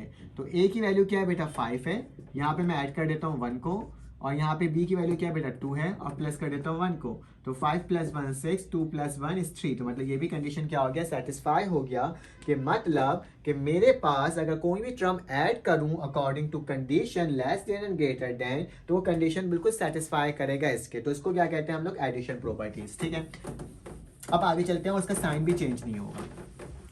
अब आ जाते हैं सब्ट्रैक्शन के ऊपर। सब्ट्रैक्शन में याद रखना, सब्ट्रैक्शन के अंदर मेरे पास क्या है, a is greater than, a is less than b, जबकि इसका जो प्रॉपर्टी बन के क्या आ रही है, ए माइनस सी करोगे तो बी माइनस क्या हो जाएगा, सी हो जाएगा, ठीक है। और अगर ए की वैल्यू बेटा बी से बड़ी हो तो मेरे पास ए माइनस सी तो होगा, लेकिन इसका साइन क्या हो जाएगा, अपोजिट हो जाएगा बी माइनस सी से। तो देखते हैं ये हो रहा है कि नहीं हो रहा है, ठीक है। तो मैं क्या करता हूँ, सब्ट्रैक्टिव प्रॉपर्टी है, तो मैं क्या करता हूँ बेटा, ए की वैल्यू, पहली वाले को सॉल्व कर रहा हूँ, ठीक है, इसको सॉल्व कर रहा हूँ, तो ए की वैल्यू छोटी है, बी की वैल्यू क्या है बेटा, बड़ी है, मैंने लेट कर लिया, ठीक है। उसी तरीके से कंडीशन क्या कहते हैं कि अगर ए है तो ए को पुट करो और माइनस किससे कर दो, सी से, तो मैं सी में क्या कर देता हूँ बेटा, 1 माइनस करवा देता हूँ, ठीक है। तो मैंने सी को क्या कर दिया, 1 करवा दिया माइनस, और यहाँ पे वही वाला निशान लगाया, बी की वैल्यू क्या है बेटा 5 है, और बी से भी क्या करवा दूंगा, 1 ही को माइनस करवा दूंगा, तो मेरे पास क्या आ रहा है, 2 में से 1 गया तो बेटा 1 बचा, और 5 में से 1 गया तो क्या बचा 4। तो ये कंडीशन सेटिस्फाई हो रही है, बिल्कुल हो रही है। कैसे, क्योंकि अगर मैं 1 में से 4 को माइनस करवा रहा हूँ, मतलब इसको माइनस कर, ये छोटी वैल्यू है और ये वाली वैल्यू क्या है, बड़ी ही वैल्यू है, ठीक है। तो सब्ट्रैक्शन प्रॉपर्टी ये होती है। उसके बाद ये वाले को सॉल्व करने की कोशिश करते हैं। अब ए की वैल्यू क्या है बेटा 2 है, और बी की वैल्यू क्या है 1 है, मैं 1 कर रहा हूँ, ठीक है, 1 भी नहीं करता हूँ, एक काम करता हूँ 3 लिख देता हूँ और यहाँ पे 2 लिख देता हूँ, तो दोनों वैल्यूज एक दूसरे से क्या है, छोटी है, ये वाली बड़ी है, ये वाली क्या है, छोटी है। कंडीशन क्या कहता है कि ए को मतलब 3 को माइनस करवा दूँ, मैं इसको सी को बोल रहा हूँ 1 ही, ठीक है, तो मैंने 1 लिख दिया। फिर ये ग्रेटर देन होगा किससे, बी की वैल्यू क्या है बेटा, यहाँ पे 2 है, इसको ही माइनस करवा देता हूँ 1 से, तो 3 - 1 किसके बराबर होता है बेटा 2 के, और ये किसके बराबर हो जाता है 1 के। तो बेटा ये भी सेटिस्फाई कर गया ना स्टूडेंट्स, कि मेरे पास ये वाली कंडीशन अगर होगी तो वो इसके बराबर होगा। बस आपके पास क्या है बेटा, फिफ्थ प्रॉपर्टी आ गया, मल्टीप्लिकेटिव प्रॉपर्टी, ठीक है। मल्टीप्लिकेटिव प्रॉपर्टी में क्या लिखा हुआ है, ए और बी, ठीक है। अगर ए की वैल्यू ग्रेटर देन बी है और सी की वैल्यू क्या हो जाए बेटा, 0 से आपने क्या करा है, बड़ी वैल्यू डाला है, क्या करा है, 0 से बड़ी वैल्यू डाल रहे हो, मतलब पॉजिटिव आंसर डाल रहे हो, ठीक है। तो उसका आंसर क्या आएगा, ए डॉट सी मल्टीप्लाई करोगे वो हमेशा क्या होगा, इसी साइड होगा, मतलब बी डॉट सी के। कैसे बता देता हूँ, ए की वैल्यू छोटी है मतलब 2, और बी की वैल्यू क्या है बेटा 4 है, ठीक है, बड़ी वैल्यू है, ठीक है। और मैं यहाँ पे बोल देता हूँ कि सी जो है वो 0 से बड़ा है, तो मतलब मैं बोल देता हूँ 2 से कर रहा हूँ, ठीक है, ऐसे भी, तो ये बड़ी वैल्यू है ना, 0 से बड़ी वैल्यू है। तो अब देखो ये कंडीशन सेटिस्फाई हो रहा है कि नहीं हो रहा। ए क्या है बेटा 2, और फिर सॉरी, ए क्या है मेरे पास 2 है ना, तो मैं यहाँ पे लिख रहा हूँ ए की जगह 2 लिख देता हूँ, ठीक है, डॉट का निशान। सी की वैल्यू क्या है बेटा, ये है, तो क्या लिख देता हूँ 2 लिख देता हूँ, ग्रेटर देन का निशान। बी की वैल्यू क्या है बेटा 4 है, डॉट सी की वैल्यू क्या आती है 2 थी। अब देखो ये सेटिस्फाई हो रहा है, 2 2 4, 4 2 8। तो मेरे पास जो वैल्यू ये वाली हमेशा बड़ी आ रही है और वैल्यू क्या आ रही है, छोटी आ रही है, और ऐसी कंडीशन चेंज नहीं हो रही जब मैं ग्रेटर देन क्या कर रहा हूँ, 0 पुट कर रहा हूँ। अब इसी के अपोजिट देखते हैं, मल्टीप्लिकेटिव प्रॉपर्टी, सेकंड प्रॉपर्टी को देख लेते हैं, जिसमें क्या लिखा हुआ है, ए लेस देन बी जबकि सी की वैल्यू क्या हो बेटा, 0 से छोटी हो, मतलब माइनस वाली वैल्यू हो। तो मेरे पास क्या, सपोज कर लेता हूँ कि ए बराबर है बेटा मेरे पास 2 के, बी बराबर है मेरे पास 3 के क्योंकि बड़ी वैल्यू है, और सी बराबर है क्योंकि 0 से छोटी होनी चाहिए, तो क्या हो जाएगा, -1 बोल देता हूँ। ठीक है, तो देखते हैं इसका साइन बिल्कुल चेंज हो जाएगा। कैसे हो जाएगा देखते हैं, ए डॉट सी, अब ये साइन बिल्कुल अपोजिट हो जा रहा है। पहले क्या था, इस साइड मूव था तो इसी साइड था जब पॉजिटिव वैल्यू डाला था, लेकिन इस साइड मूव था, लेकिन जब मैंने इसको क्या करा, नेगेटिव वैल्यू डाला, तो इसका साइन क्या हो जाएगा, खुद ब खुद ही चेंज हो जाएगा। देख लेते हैं अभी करके कि चेंज होता है कि नहीं होता। ठीक है, ए डॉट सी और B dot C, B dot C लिखते हैं। ए की वैल्यू क्या है बेटा 2 है, सी की वैल्यू क्या है बेटा -1 है। ठीक है, डॉट, फिर यहाँ पे क्या लिखा हुआ है, बी लिखा हुआ है 3 है, डॉट, जबकि सी की वैल्यू क्या है, -1 है। देखो क्या आ जाएगा, 2 1 -2, 3 1 -3। तो जाहिर सी बात है, जितनी छोटी वैल्यू, जितनी बड़ी नेगेटिव वैल्यू होती है वो मेरे पास क्या होता है, वो उतनी ही छोटी होती है। देखो इसका साइन चेंज हो गया, ये इस साइड मूव था, लेकिन ये वाली वैल्यू बड़ी है और ये वाली वैल्यू छोटी है। तो याद रखें, जब भी नेगेटिव वैल्यू पुट करते हैं ना मल्टीप्लिकेशन में सी की, तो उसका साइन ही, उसका जो डायरेक्शन होता है ना, ग्रेटर देन और लेस देन का, वो बिल्कुल चेंज हो जाता है। ठीक है, तो ये मैंने कर दिया, आपको ये भी बता दिया।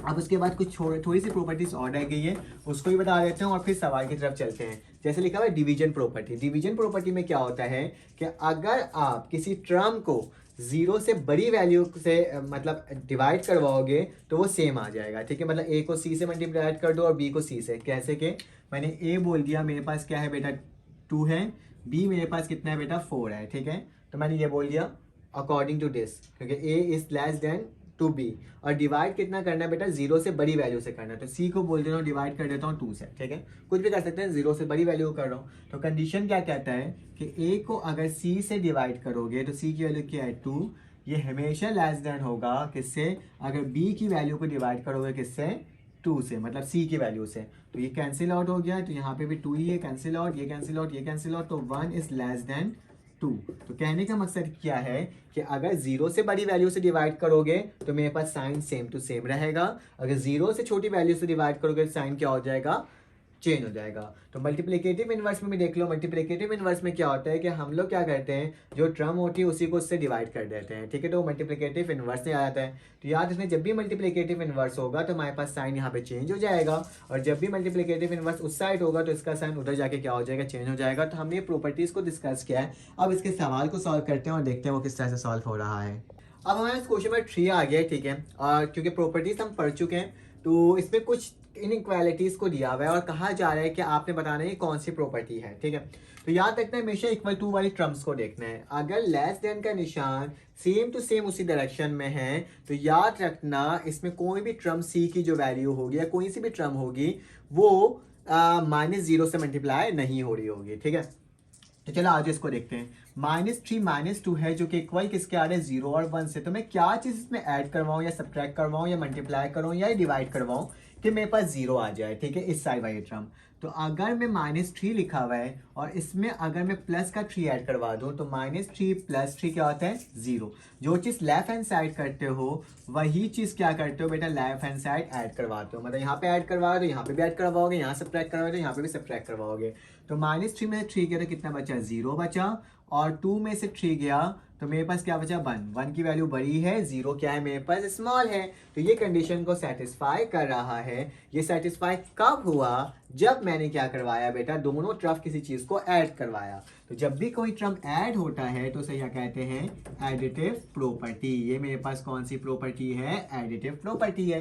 कितना आसान हो गया ना। ठीक है, अब बेटा जरा गौर से देखो, ये वाली टर्म है, इस साइड निशान है और इस वाली टर्म का अपोजिट हो गया है। ठीक है, तो याद रखना ऐसी टर्म जब उसका साइन ही चेंज हो जाए, मतलब उसकी डायरेक्शन ही चेंज हो जाए, less than greater than opposite हो जाए, तो हमेशा कोई ना कोई टर्म क्या होता है बेटा, मल्टीप्लाई हो रहा होता है।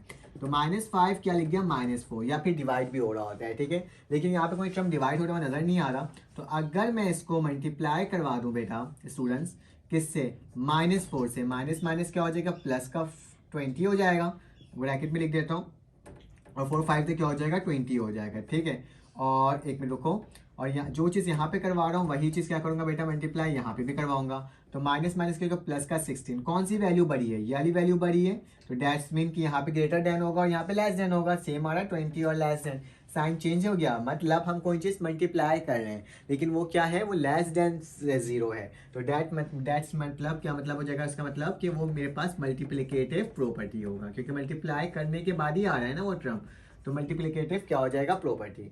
अब जरा यहाँ पे गौर से देखो, यहाँ पे 1 है, -1 है, जबकि यहाँ पे साइन सेम टू सेम है, ठीक है।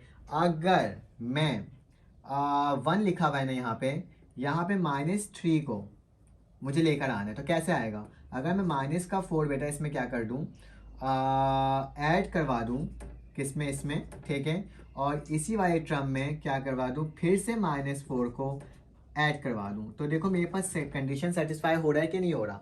-1 में से -4 + 1 किसके बराबर होते हैं, -3 के, और बेटा -1 किसके होता है, -5 के। तो बिल्कुल सही है, जितनी छोटी माइनस में टर्म वैल्यू वो उतनी ही बड़ी होती है, और जितना नंबर बड़ा होता है, ठीक है, माइनस में वो उतनी ही क्या होता है, छोटा होता है, ठीक है। तो मतलब ये कंडीशन सेटिस्फाई कर रहा है जब मैं कोई टर्म को ऐड करवा रहा हूँ, ठीक है। मतलब यहाँ पे मैंने क्या करवाया था, -4 को ऐड करवा दिया 1 के साथ, -4 को, क्योंकि मेरे पास यहाँ माइनस का 1 ही था तो मैंने -1 लिख दिया, तो यहाँ पे क्या हो जाएगा, मेरे पास एडिटिव प्रॉपर्टी हो जाएगा। कौन सा प्रॉपर्टी हो जाएगा, ये एडिटिव प्रॉपर्टी। तो ये भी मैंने क्या कर दिया, आपको सॉल्व करके दिखा। मेरे पास पार्ट नंबर 6 है, ठीक है। पार्ट नंबर 4 है, देखो यहाँ पे a इज ग्रेटर देन 0 लिखा हुआ है और माइनस हो रहा है a इज लेस देन 0 और यहाँ पे a इज ग्रेटर देन 0 हो रहा है। तो आपने मुझे बताना है कि इसका आंसर क्या आएगा, क्योंकि मुझे भी तो पता चल सके ना कि आप सवाल को सॉल्व कर रहे हो कि नहीं कर रहे। तो कमेंट करके जरूर बताना कि इसका आंसर क्या आ रहा है। उसके बाद पार्ट नंबर 5 आ गया, तो देखने से समझ में आ रही है मल्टीप्लिकेटिव इनवर्स है, क्योंकि ये इसी का क्या है, रेसिप्रोकल है, ठीक है। जब भी रेसिप्रोकल होता है साइन मेरे पास चेंज हो जाता है, तो मेरे पास यही टर्म क्या हो जाएगी, यही टर्म हो जाएगी मल्टीप्लिकेटिव इनवर्स, ठीक है। तो क्या लिखोगे, मल्टीप्लिकेटिव इनवर्स प्रॉपर्टी। तो ये मेरे पास क्या हो जाएगा, इसका मल्टीप्लिकेटिव इनवर्स प्रॉपर्टी हो जाएगा। अब ये वाला बताओ, यहाँ पे क्या लिखा हुआ है, a is greater then B, तो मैं क्या करूंगा, अगर इसको -1 से मल्टीप्लाई करवा दूं, तो और यहाँ पे भी -1 से b को मल्टीप्लाई करवा दूँ, ठीक है, तो मेरे पास क्या आंसर आ रहा है, ठीक है। यहाँ पे आ जाएगा माइनस का a और यहाँ पे क्या आ जाएगा, माइनस का b। याद रखना साइन हमेशा अपोजिट हो जाती है, तो इसको मैं बड़ा बोल दूंगा और इसको मैं क्या कर दूंगा, छोटा कह दूंगा, कोई भी वैल्यू हो। तो ये मेरे पास असल में होगा क्या, मल्टीप्लिकेटिव प्रॉपर्टी होगा, ठीक है, मल्टीप्लिकेटिव प्रॉपर्टी। तो तमाम प्रॉपर्टीज को हमने कर लिया। अब चलो आ जाओ इसका नेक्स्ट सवाल, क्वेश्चन नंबर 4 को सॉल्व करते हैं और देखते हैं वो किस तरह से सॉल्व हो रहा है। मेरा क्वेश्चन नंबर 4 आ गया और बोला जा रहा है कि इस सवाल को सॉल्व करना है with the help of addition rule, ठीक है।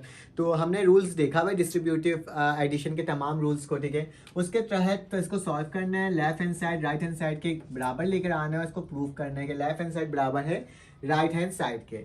तो आप सबसे पहले क्या करोगे students, taking left hand side, सबसे पहले क्या करोगे, लेफ्ट हैंड साइड लोगे। पहले सवाल को मैं कर रहा हूँ, सॉल्व कर रहा हूँ, तो मेरे पास क्या आ जाएगा, a/c प्लस b/c, ठीक है, ये टर्म लिख दिया, ठीक है। अब जब मैंने सवाल को वापसी उतार दिया है, अब मुझे क्या करना है, उस सवाल को इस तरह से चेंज कर सकता हूँ क्या, अगर मैं इसको ऐसे लिख दूँ, a.1/c, अगर a 1 से मल्टीप्लाई करूंगा तो वही आ जाएगा, a/c आ जाएगा, ठीक है।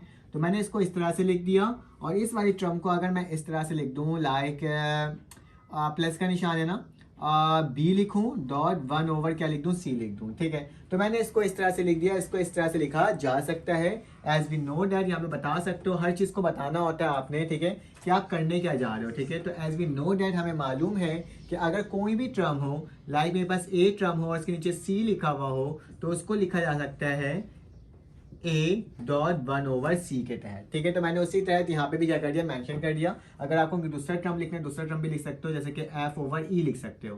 तो क्या हो जाएगा, यहाँ पे f वैसे ही रह जाएगा और e नीचे हो जाएगा, ठीक है। तो इसको इस तरह से लिखा जा सकता है, एज वी नो दैट। तो मैंने यहाँ पे इसको क्या कर दिया, शो कर दिया। बेटा अब इन दोनों में से कॉमन निकाल लेता हूँ 1/c को, तो क्या हो जाएगा, a प्लस b बचेगा और कॉमन क्या आ जाएगा, 1/c। तो क्योंकि 1/c मैंने कॉमन लिया है, तो आप क्या बोलोगे, क्योंकि उस साइड से कॉमन आया है, तो इसको बोलोगे राइट डिस्ट्रीब्यूटिव प्रॉपर्टी। क्या, राइट डिस्ट्रीब्यूटिव प्रॉपर्टी, डिस्ट्रीब्यूटिव, क्योंकि आपने बताना होगा बार बार हर जगह प्रॉपर्टी। तो ये मैंने लिख के दिखा दिया, क्योंकि ये c इसके साथ मल्टीप्लाई हो रहा है, तो इसको मल्टीप्लाई करके लिख सकते हैं कि a प्लस b नीचे क्या आ जाएगा सी।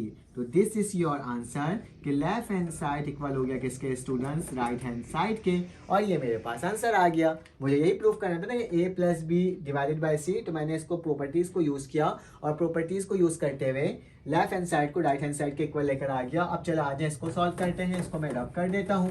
तो मैंने इस वाली टर्म को रब कर दिया और मेरे पास नेक्स्ट पार्ट में क्या लिखा हुआ है, ये टर्म लिखा हुआ है, ये इसके इक्वल लेकर आना है। आप डायरेक्टली नहीं कर सकते, इसको इधर मल्टीप्लाई, इसको इधर मल्टीप्लाई, इन दोनों को इधर मल्टीप्लाई, ऐसे करोगे तो गलत हो जाएगा। आपने रूल्स बताते हुए काम करना है, ठीक है। तो चलो आज इसको सॉल्व करते हैं। तो मैं सबसे पहले लिखूंगा लेफ्ट हैंड साइड। तो क्या लिखता हूँ, taking left hand side, taking left hand side. Students बस गौर से देखना है, इंशाल्लाह आपका पूरा सवाल क्या हो जाएगा, बआसानी तरीके से क्या हो जाएगा, सॉल्व हो जाएगा। तो मैंने लेफ्ट हैंड साइड लिख दिया। लेफ्ट हैंड साइड के बाद मैं क्या करूंगा, इसमें एक काम करूंगा कि a over b dot 1 plus ये क्या हो जाएगा c ओवर d डॉट 1। मैंने क्या करा, दोनों तरफ मैंने मल्टीप्लिकेटिव आइडेंटिटी लगा दिया। क्या मैंने इसको मल्टीप्लाई किससे कर दिया, 1 से। मुझे प्रूफ करना है ना इसको किसी तरीके से भी। तो मैं प्रूफ कैसे कर रहा हूँ कि मैंने क्या करा, दोनों तरफ मैंने आइडेंटिटी का साइन लगा दिया, ठीक है। तो यहाँ पे क्या आ जाएगा, मैं यहाँ पर अगर लिख दूँ कि मैंने यहाँ पे क्या करा है, मल्टीप्लिकेटिव आइडेंटिटी लगाया है, मल्टीप्लिकेटिव आइडेंटिटी। तो यहाँ पे लिख देता हूँ कि मैंने जो प्रॉपर्टी लिखा है कि आइडेंटिटी का क्या होता है, आपका रूल चेंज ना हो। तो मल्टीप्लिकेटिव आइडेंटिटी लगा दिया। यहाँ तक तो कोई मसले की बात नहीं है ना स्टूडेंट्स, यहाँ तक मैंने ये काम कर दिया। अब क्या मैं इस वाली टर्म को, मुझे मल्टीप्लिकेटिव यहाँ पे लेके क्या आना है, डी लेकर आना है, ठीक है। अगर मैं यहाँ पर इसके जगह 1 की जगह क्या लिख दूँ स्टूडेंट्स, मैं लिख दूँ लाइक इस तरीके से d डॉट 1 ओवर d। तो लिखा जा सकता है, मैं क्या करा, मल्टीप्लिकेटिव इनवर्स किया है कि मैंने इसी को मल्टीप्लाई करो, डिवाइड करो, तो मेरे पास क्या बच रहा है, 1 बच रहा है। उसी तरह से प्लस का निशान c ओवर d लिख दिया और यहाँ पे मेरे पास c, वहाँ पे मुझे क्या चाहिए बेटा, b चाहिए। तो मैं b लिखूंगा डॉट 1 ओवर b लिख देता हूँ। तो ये भी कैंसिल आउट होगा तो मेरे पास 1 आ जाएगा। तो मैंने असल में क्या किया, मैंने यहाँ पे लिखा है मल्टीप्लिकेटिव इनवर्स किया है। तो यहाँ क्या लिख दूंगा, मैं क्या काम कर रहा हूँ, मल्टीप्लिकेटिव इनवर्स। तो यहाँ पे लिख देता हूँ कि मल्टीप्लिकेटिव मैंने क्या कर दिया, इनवर्स कर दिया। यहाँ तक तो आपको कोई मसले की बात नहीं होगा, ठीक है। तो ये आई टर्म हो गई। क्योंकि मैंने इस वाली टर्म को ऐसे कर दिया, क्या मैं इसको इस तरह से लिख सकता हूँ, a ओवर b और डॉट d ओवर d, ठीक है, प्लस का निशान c over d dot b over b लिखा जा सकता है ना, क्योंकि ये इसको इस तरह से लिखा जा सकता है। यहाँ पे मेंशन कर देना कि अगर मेरे पास d डॉट ओवर d होता है तो उसको लिखा जा सकता है d ओवर d। तो मैंने क्या कर दिया, इसको इस तरह से लिख दिया। अब क्या करना होगा, इन दोनों को एक दूसरे से मल्टीप्लाई भी कर सकते हो या फिर किसी टर्म को कॉमन भी निकाल सकते हो। क्योंकि मुझे बी डी लेकर आना है ना, मैं डायरेक्टली क्या कर देता हूँ, मल्टीप्लाई कर देता हूँ। अगर ए को डी से मल्टीप्लाई करूँगा तो क्या हो जाएगा, ए डी, और बी डी को मल्टीप्लाई करूँगा तो क्या आ जाएगा, बी डी। उसी तरीके से बेटा यहाँ प्लस का निशान, सी को बी से मल्टीप्लाई करूँगा तो सी बी, और नीचे क्या आ जाएगा, डी को बी से मल्टीप्लाई करूँगा तो क्या हो जाएगा, डी बी, ठीक है। तो डी भी लिख दिया। अब इन दोनों की पोजीशन चेंज करनी है। कैसे, बी को पहले लिखना है, सी को बाद में। यहाँ पे बेटा डी भी तो सही है, यहाँ पे बी डी सही है, तो मुझे बी को पहले लिखना होगा और सी को बाद में लिखना होगा।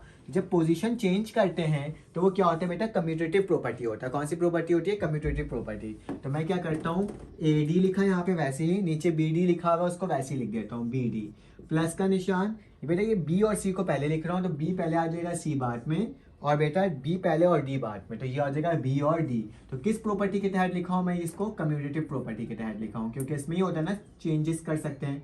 तो मैंने यहाँ पे लिख दिया कम्यूटेटिव प्रॉपर्टी। तो यह टर्म भी मेरे पास क्या हो गया, आपके सामने आ गया, कम्यूटेटिव प्रॉपर्टी।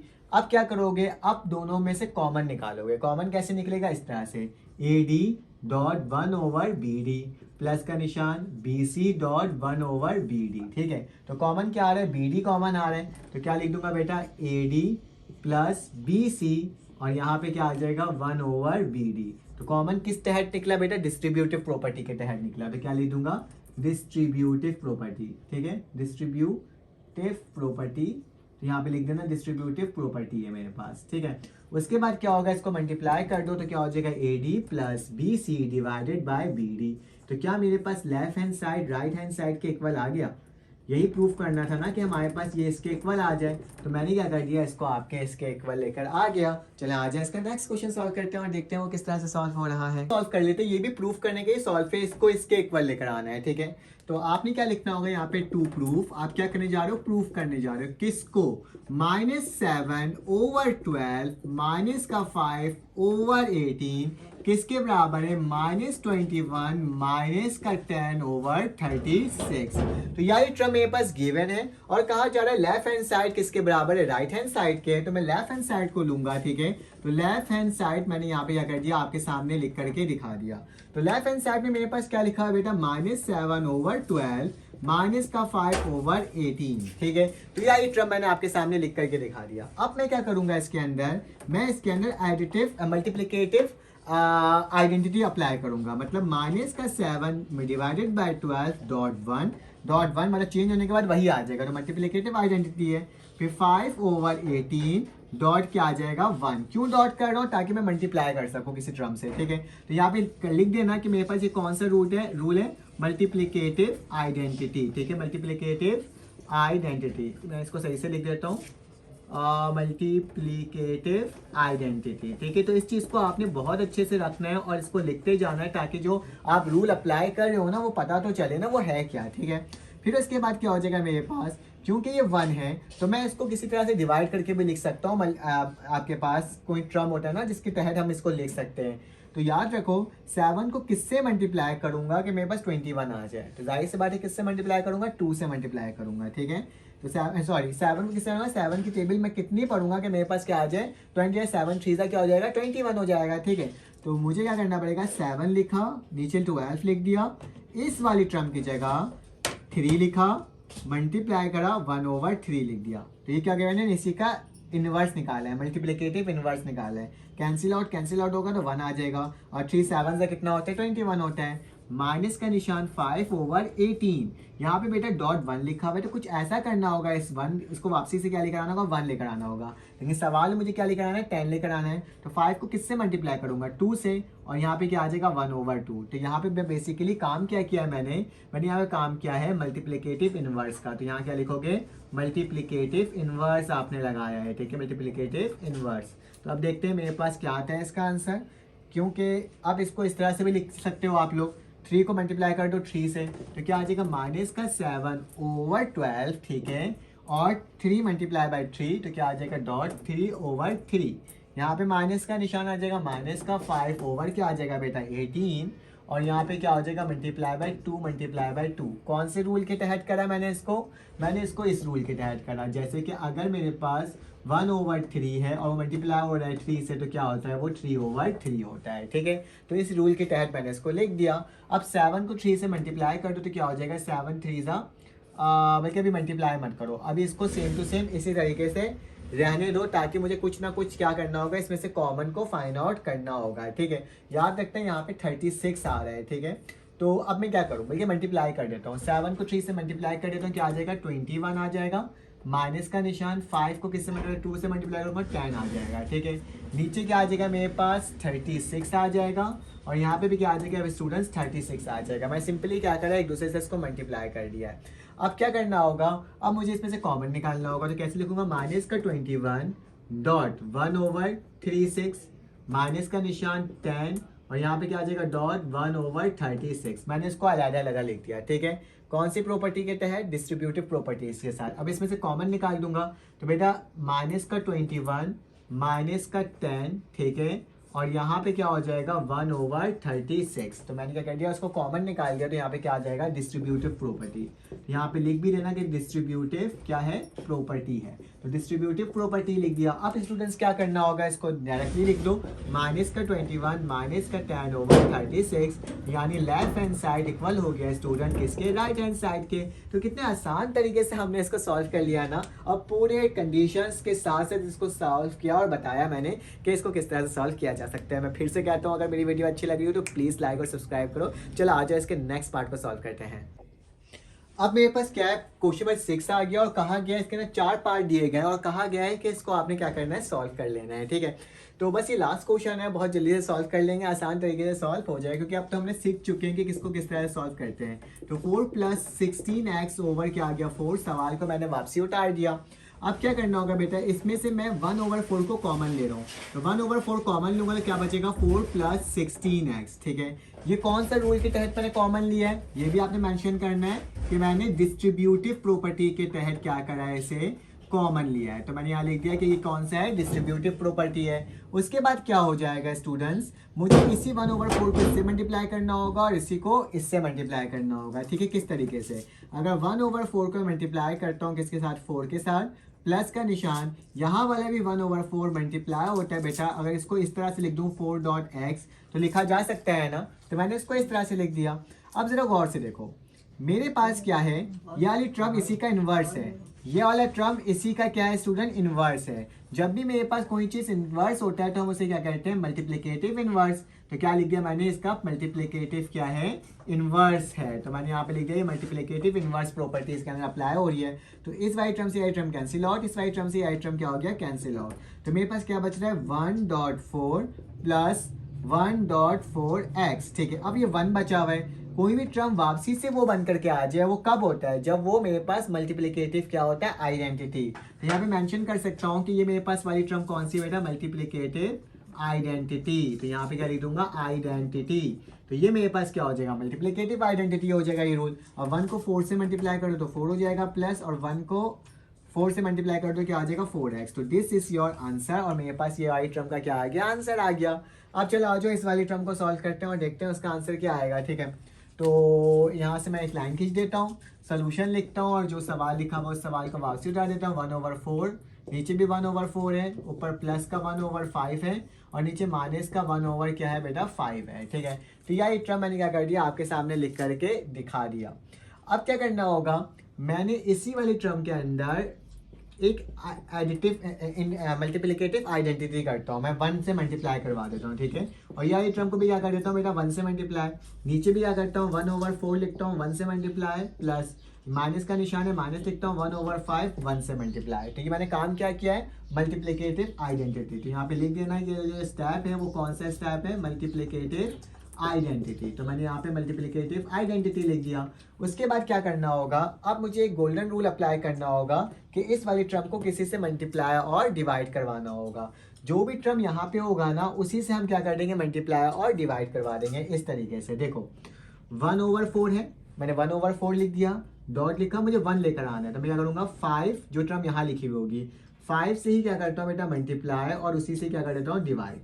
तो मतलब मैंने क्या करा है, इसके अंदर मल्टीप्लिकेटिव इनवर्स लगाया है दोबारा से। ठीक है, फिर प्लस का निशान, यहाँ पे 1/5 है, मल्टीप्लाई किससे करूंगा बेटा, जो यहाँ पे टर्म लिखी हुई होगी। तो क्या लिखूंगा, डॉट लगता हूँ, और यहाँ पे मेरे पास क्या लिखा हुआ है बेटा, 4 लिखा हुआ है, तो 4 करूंगा, मल्टीप्लाई और डिवाइड किससे करवा दूंगा, उसी के इनवर्स से करवा दूंगा। ठीक है, नीचे वाली टर्म को भी मैं सेम वैसे ही काम करूंगा कि 1/4 लिखा हुआ है, डॉट है, 1 लेकर आना है, तो क्या करूंगा 5 से ही मल्टीप्लाई और 5 से ही क्या कर दूंगा, डिवाइड कर दूंगा। प्लस का निशान, यहाँ पे सॉरी माइनस का निशान है, माइनस लिखूंगा, 1/5 लिखूंगा, क्योंकि 1 लेकर आना है तो 4 से ही मल्टीप्लाई करूंगा, 4 से ही डिवाइड करवाऊंगा। यहाँ पे लिख दूंगा कि मेरे पास ये कौन सा है, मल्टीप्लिकेटिव इनवर्स है या फिर गोल्डन रूल है, ये भी लिख सकते हो। ठीक है, तो मैं मल्टीप्लिकेटिव इनवर्स ही यहाँ पर लिख रहा हूँ। ठीक है, मल्टीप्लिकेटिव इनवर्स के तहत मैंने मल्टीप्लाई और डिवाइड करवा दिया।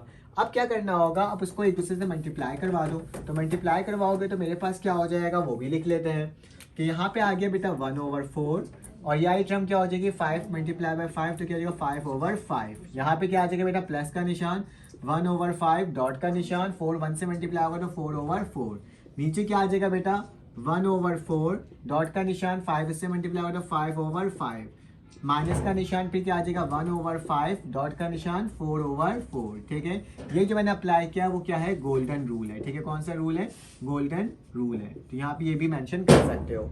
अब क्या करना होगा, अब हम इसको एक दूसरे से मल्टीप्लाई कर देते हैं। 1 को 5 से करा तो 5 हो गया, 4 5 से कितना होता है 20, प्लस का निशान, 1 को 4 से करा तो 4 हो गया, 5 4 से कितना होता है 20।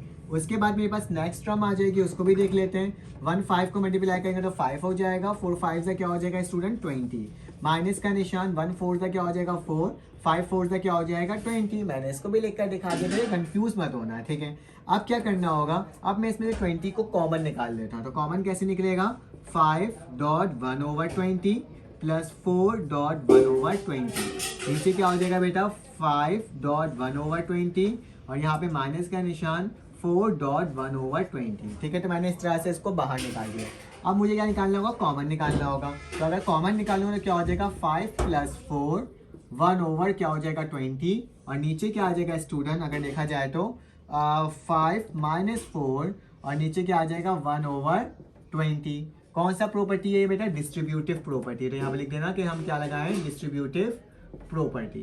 तो यहाँ पे मैंने डिस्ट्रीब्यूटिव प्रॉपर्टी भी लिख दिया। अब क्या होगा, यही टर्म से यही टर्म कैंसिल आउट, तो क्या बचा बेटा 5 + 4 9 और 5 में से 4 गया तो कितना बचा 1। तो मेरे पास आंसर क्या गया 9। तो दिस इज योर आंसर। देखो कितने आसान तरीके से, तो ऐसा लेंथी सा था लेकिन इसको हमने क्या कर दिया, प्रूव कर दिया। इसका स्क्रीनशॉट लेना तो ले लो। इसका part number 3 and part number 4 solve करते हैं।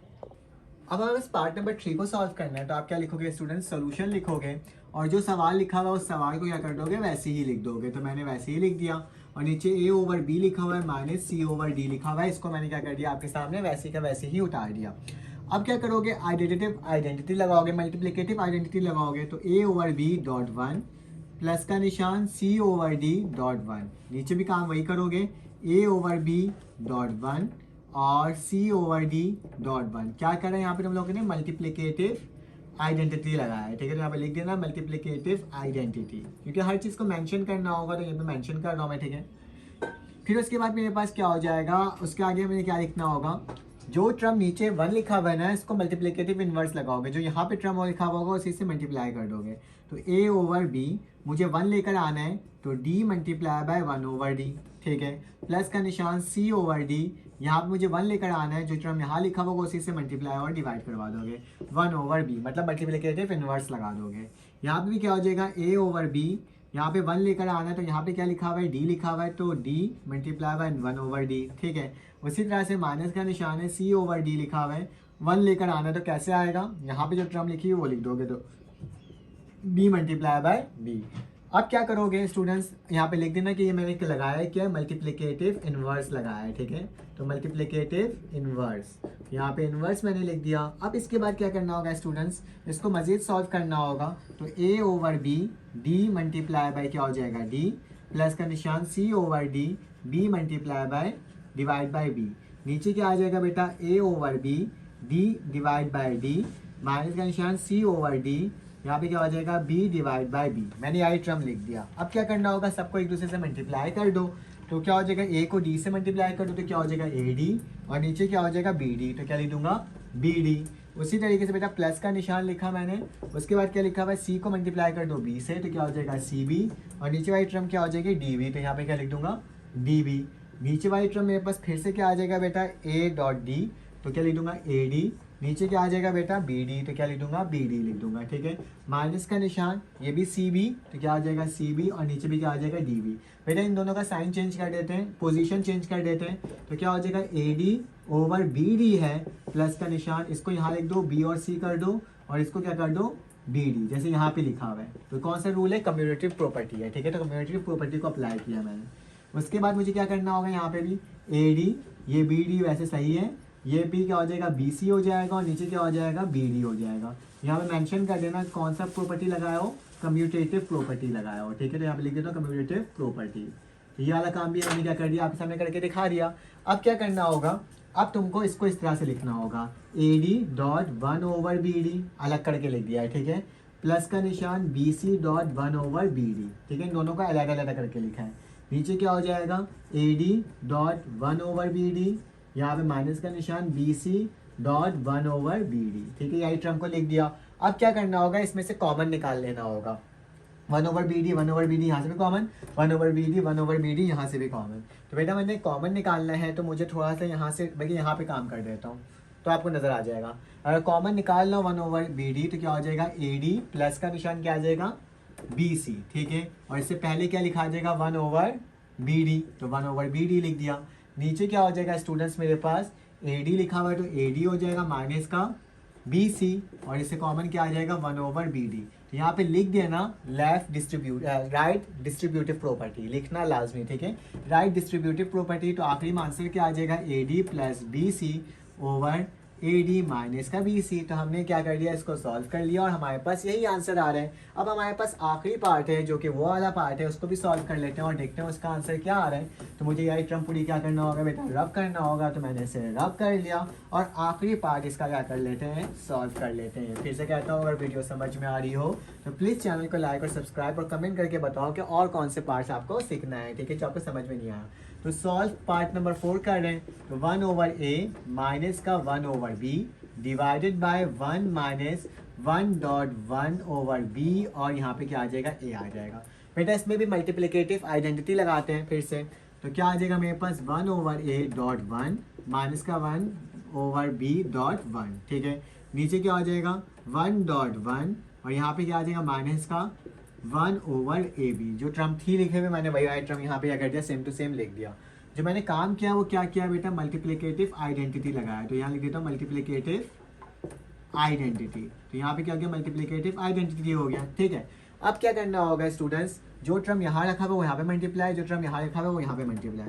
तो 1 ओवर ए यहाँ पे 1 लेकर आना है, तो A B multiply by 1 over B minus का निशान 1 ओवर बी। यहाँ पे क्या हो जाएगा student, a multiply by 1 over a, और नीचे क्या आ जाएगा, यहाँ पे 1 लेकर आना है। तो यहाँ पे क्या लिखा हुआ बेटा 1 A B multiply by 1 over A B, ठीक है। माइनस का निशान ए बी, यहाँ पे 1 ही लिखा हुआ, यहाँ पे करने की ज़रूरत ही नहीं है। तो यहाँ पे क्या लिख दोगे, मल्टीप्लिकेटिव इनवर्स, मल्टीप्लिकेटिव इनवर्स। तो मैंने क्या निकाला है बेटा, मल्टीप्लिकेटिव इनवर्स के तहत इसको सॉल्व करा है, ठीक है। अब क्या हो जाएगा, 1 over a multiply by b over B minus 1 over b multiply by a over a, ठीक है। तो ये ए ओवर ए हो जाएगा। नीचे क्या आ जाएगा 1 डॉट, यहाँ पे क्या आ जाएगा बेटा, A B over A B और माइनस का निशान ए बी, ठीक है। यही टर्म मैंने आपके सामने लिख करके क्या कर दिया, दिखा दिया। अब आगे चलते हैं और इसको आगे लिख लेते हैं और मल्टीप्लाई कर लेते हैं। तो बी ओवर क्या हो जाएगा, ए हो जाएगा। यहाँ पे ए ओवर माइनस का ए ओवर बी ए हो जाएगा, ठीक है।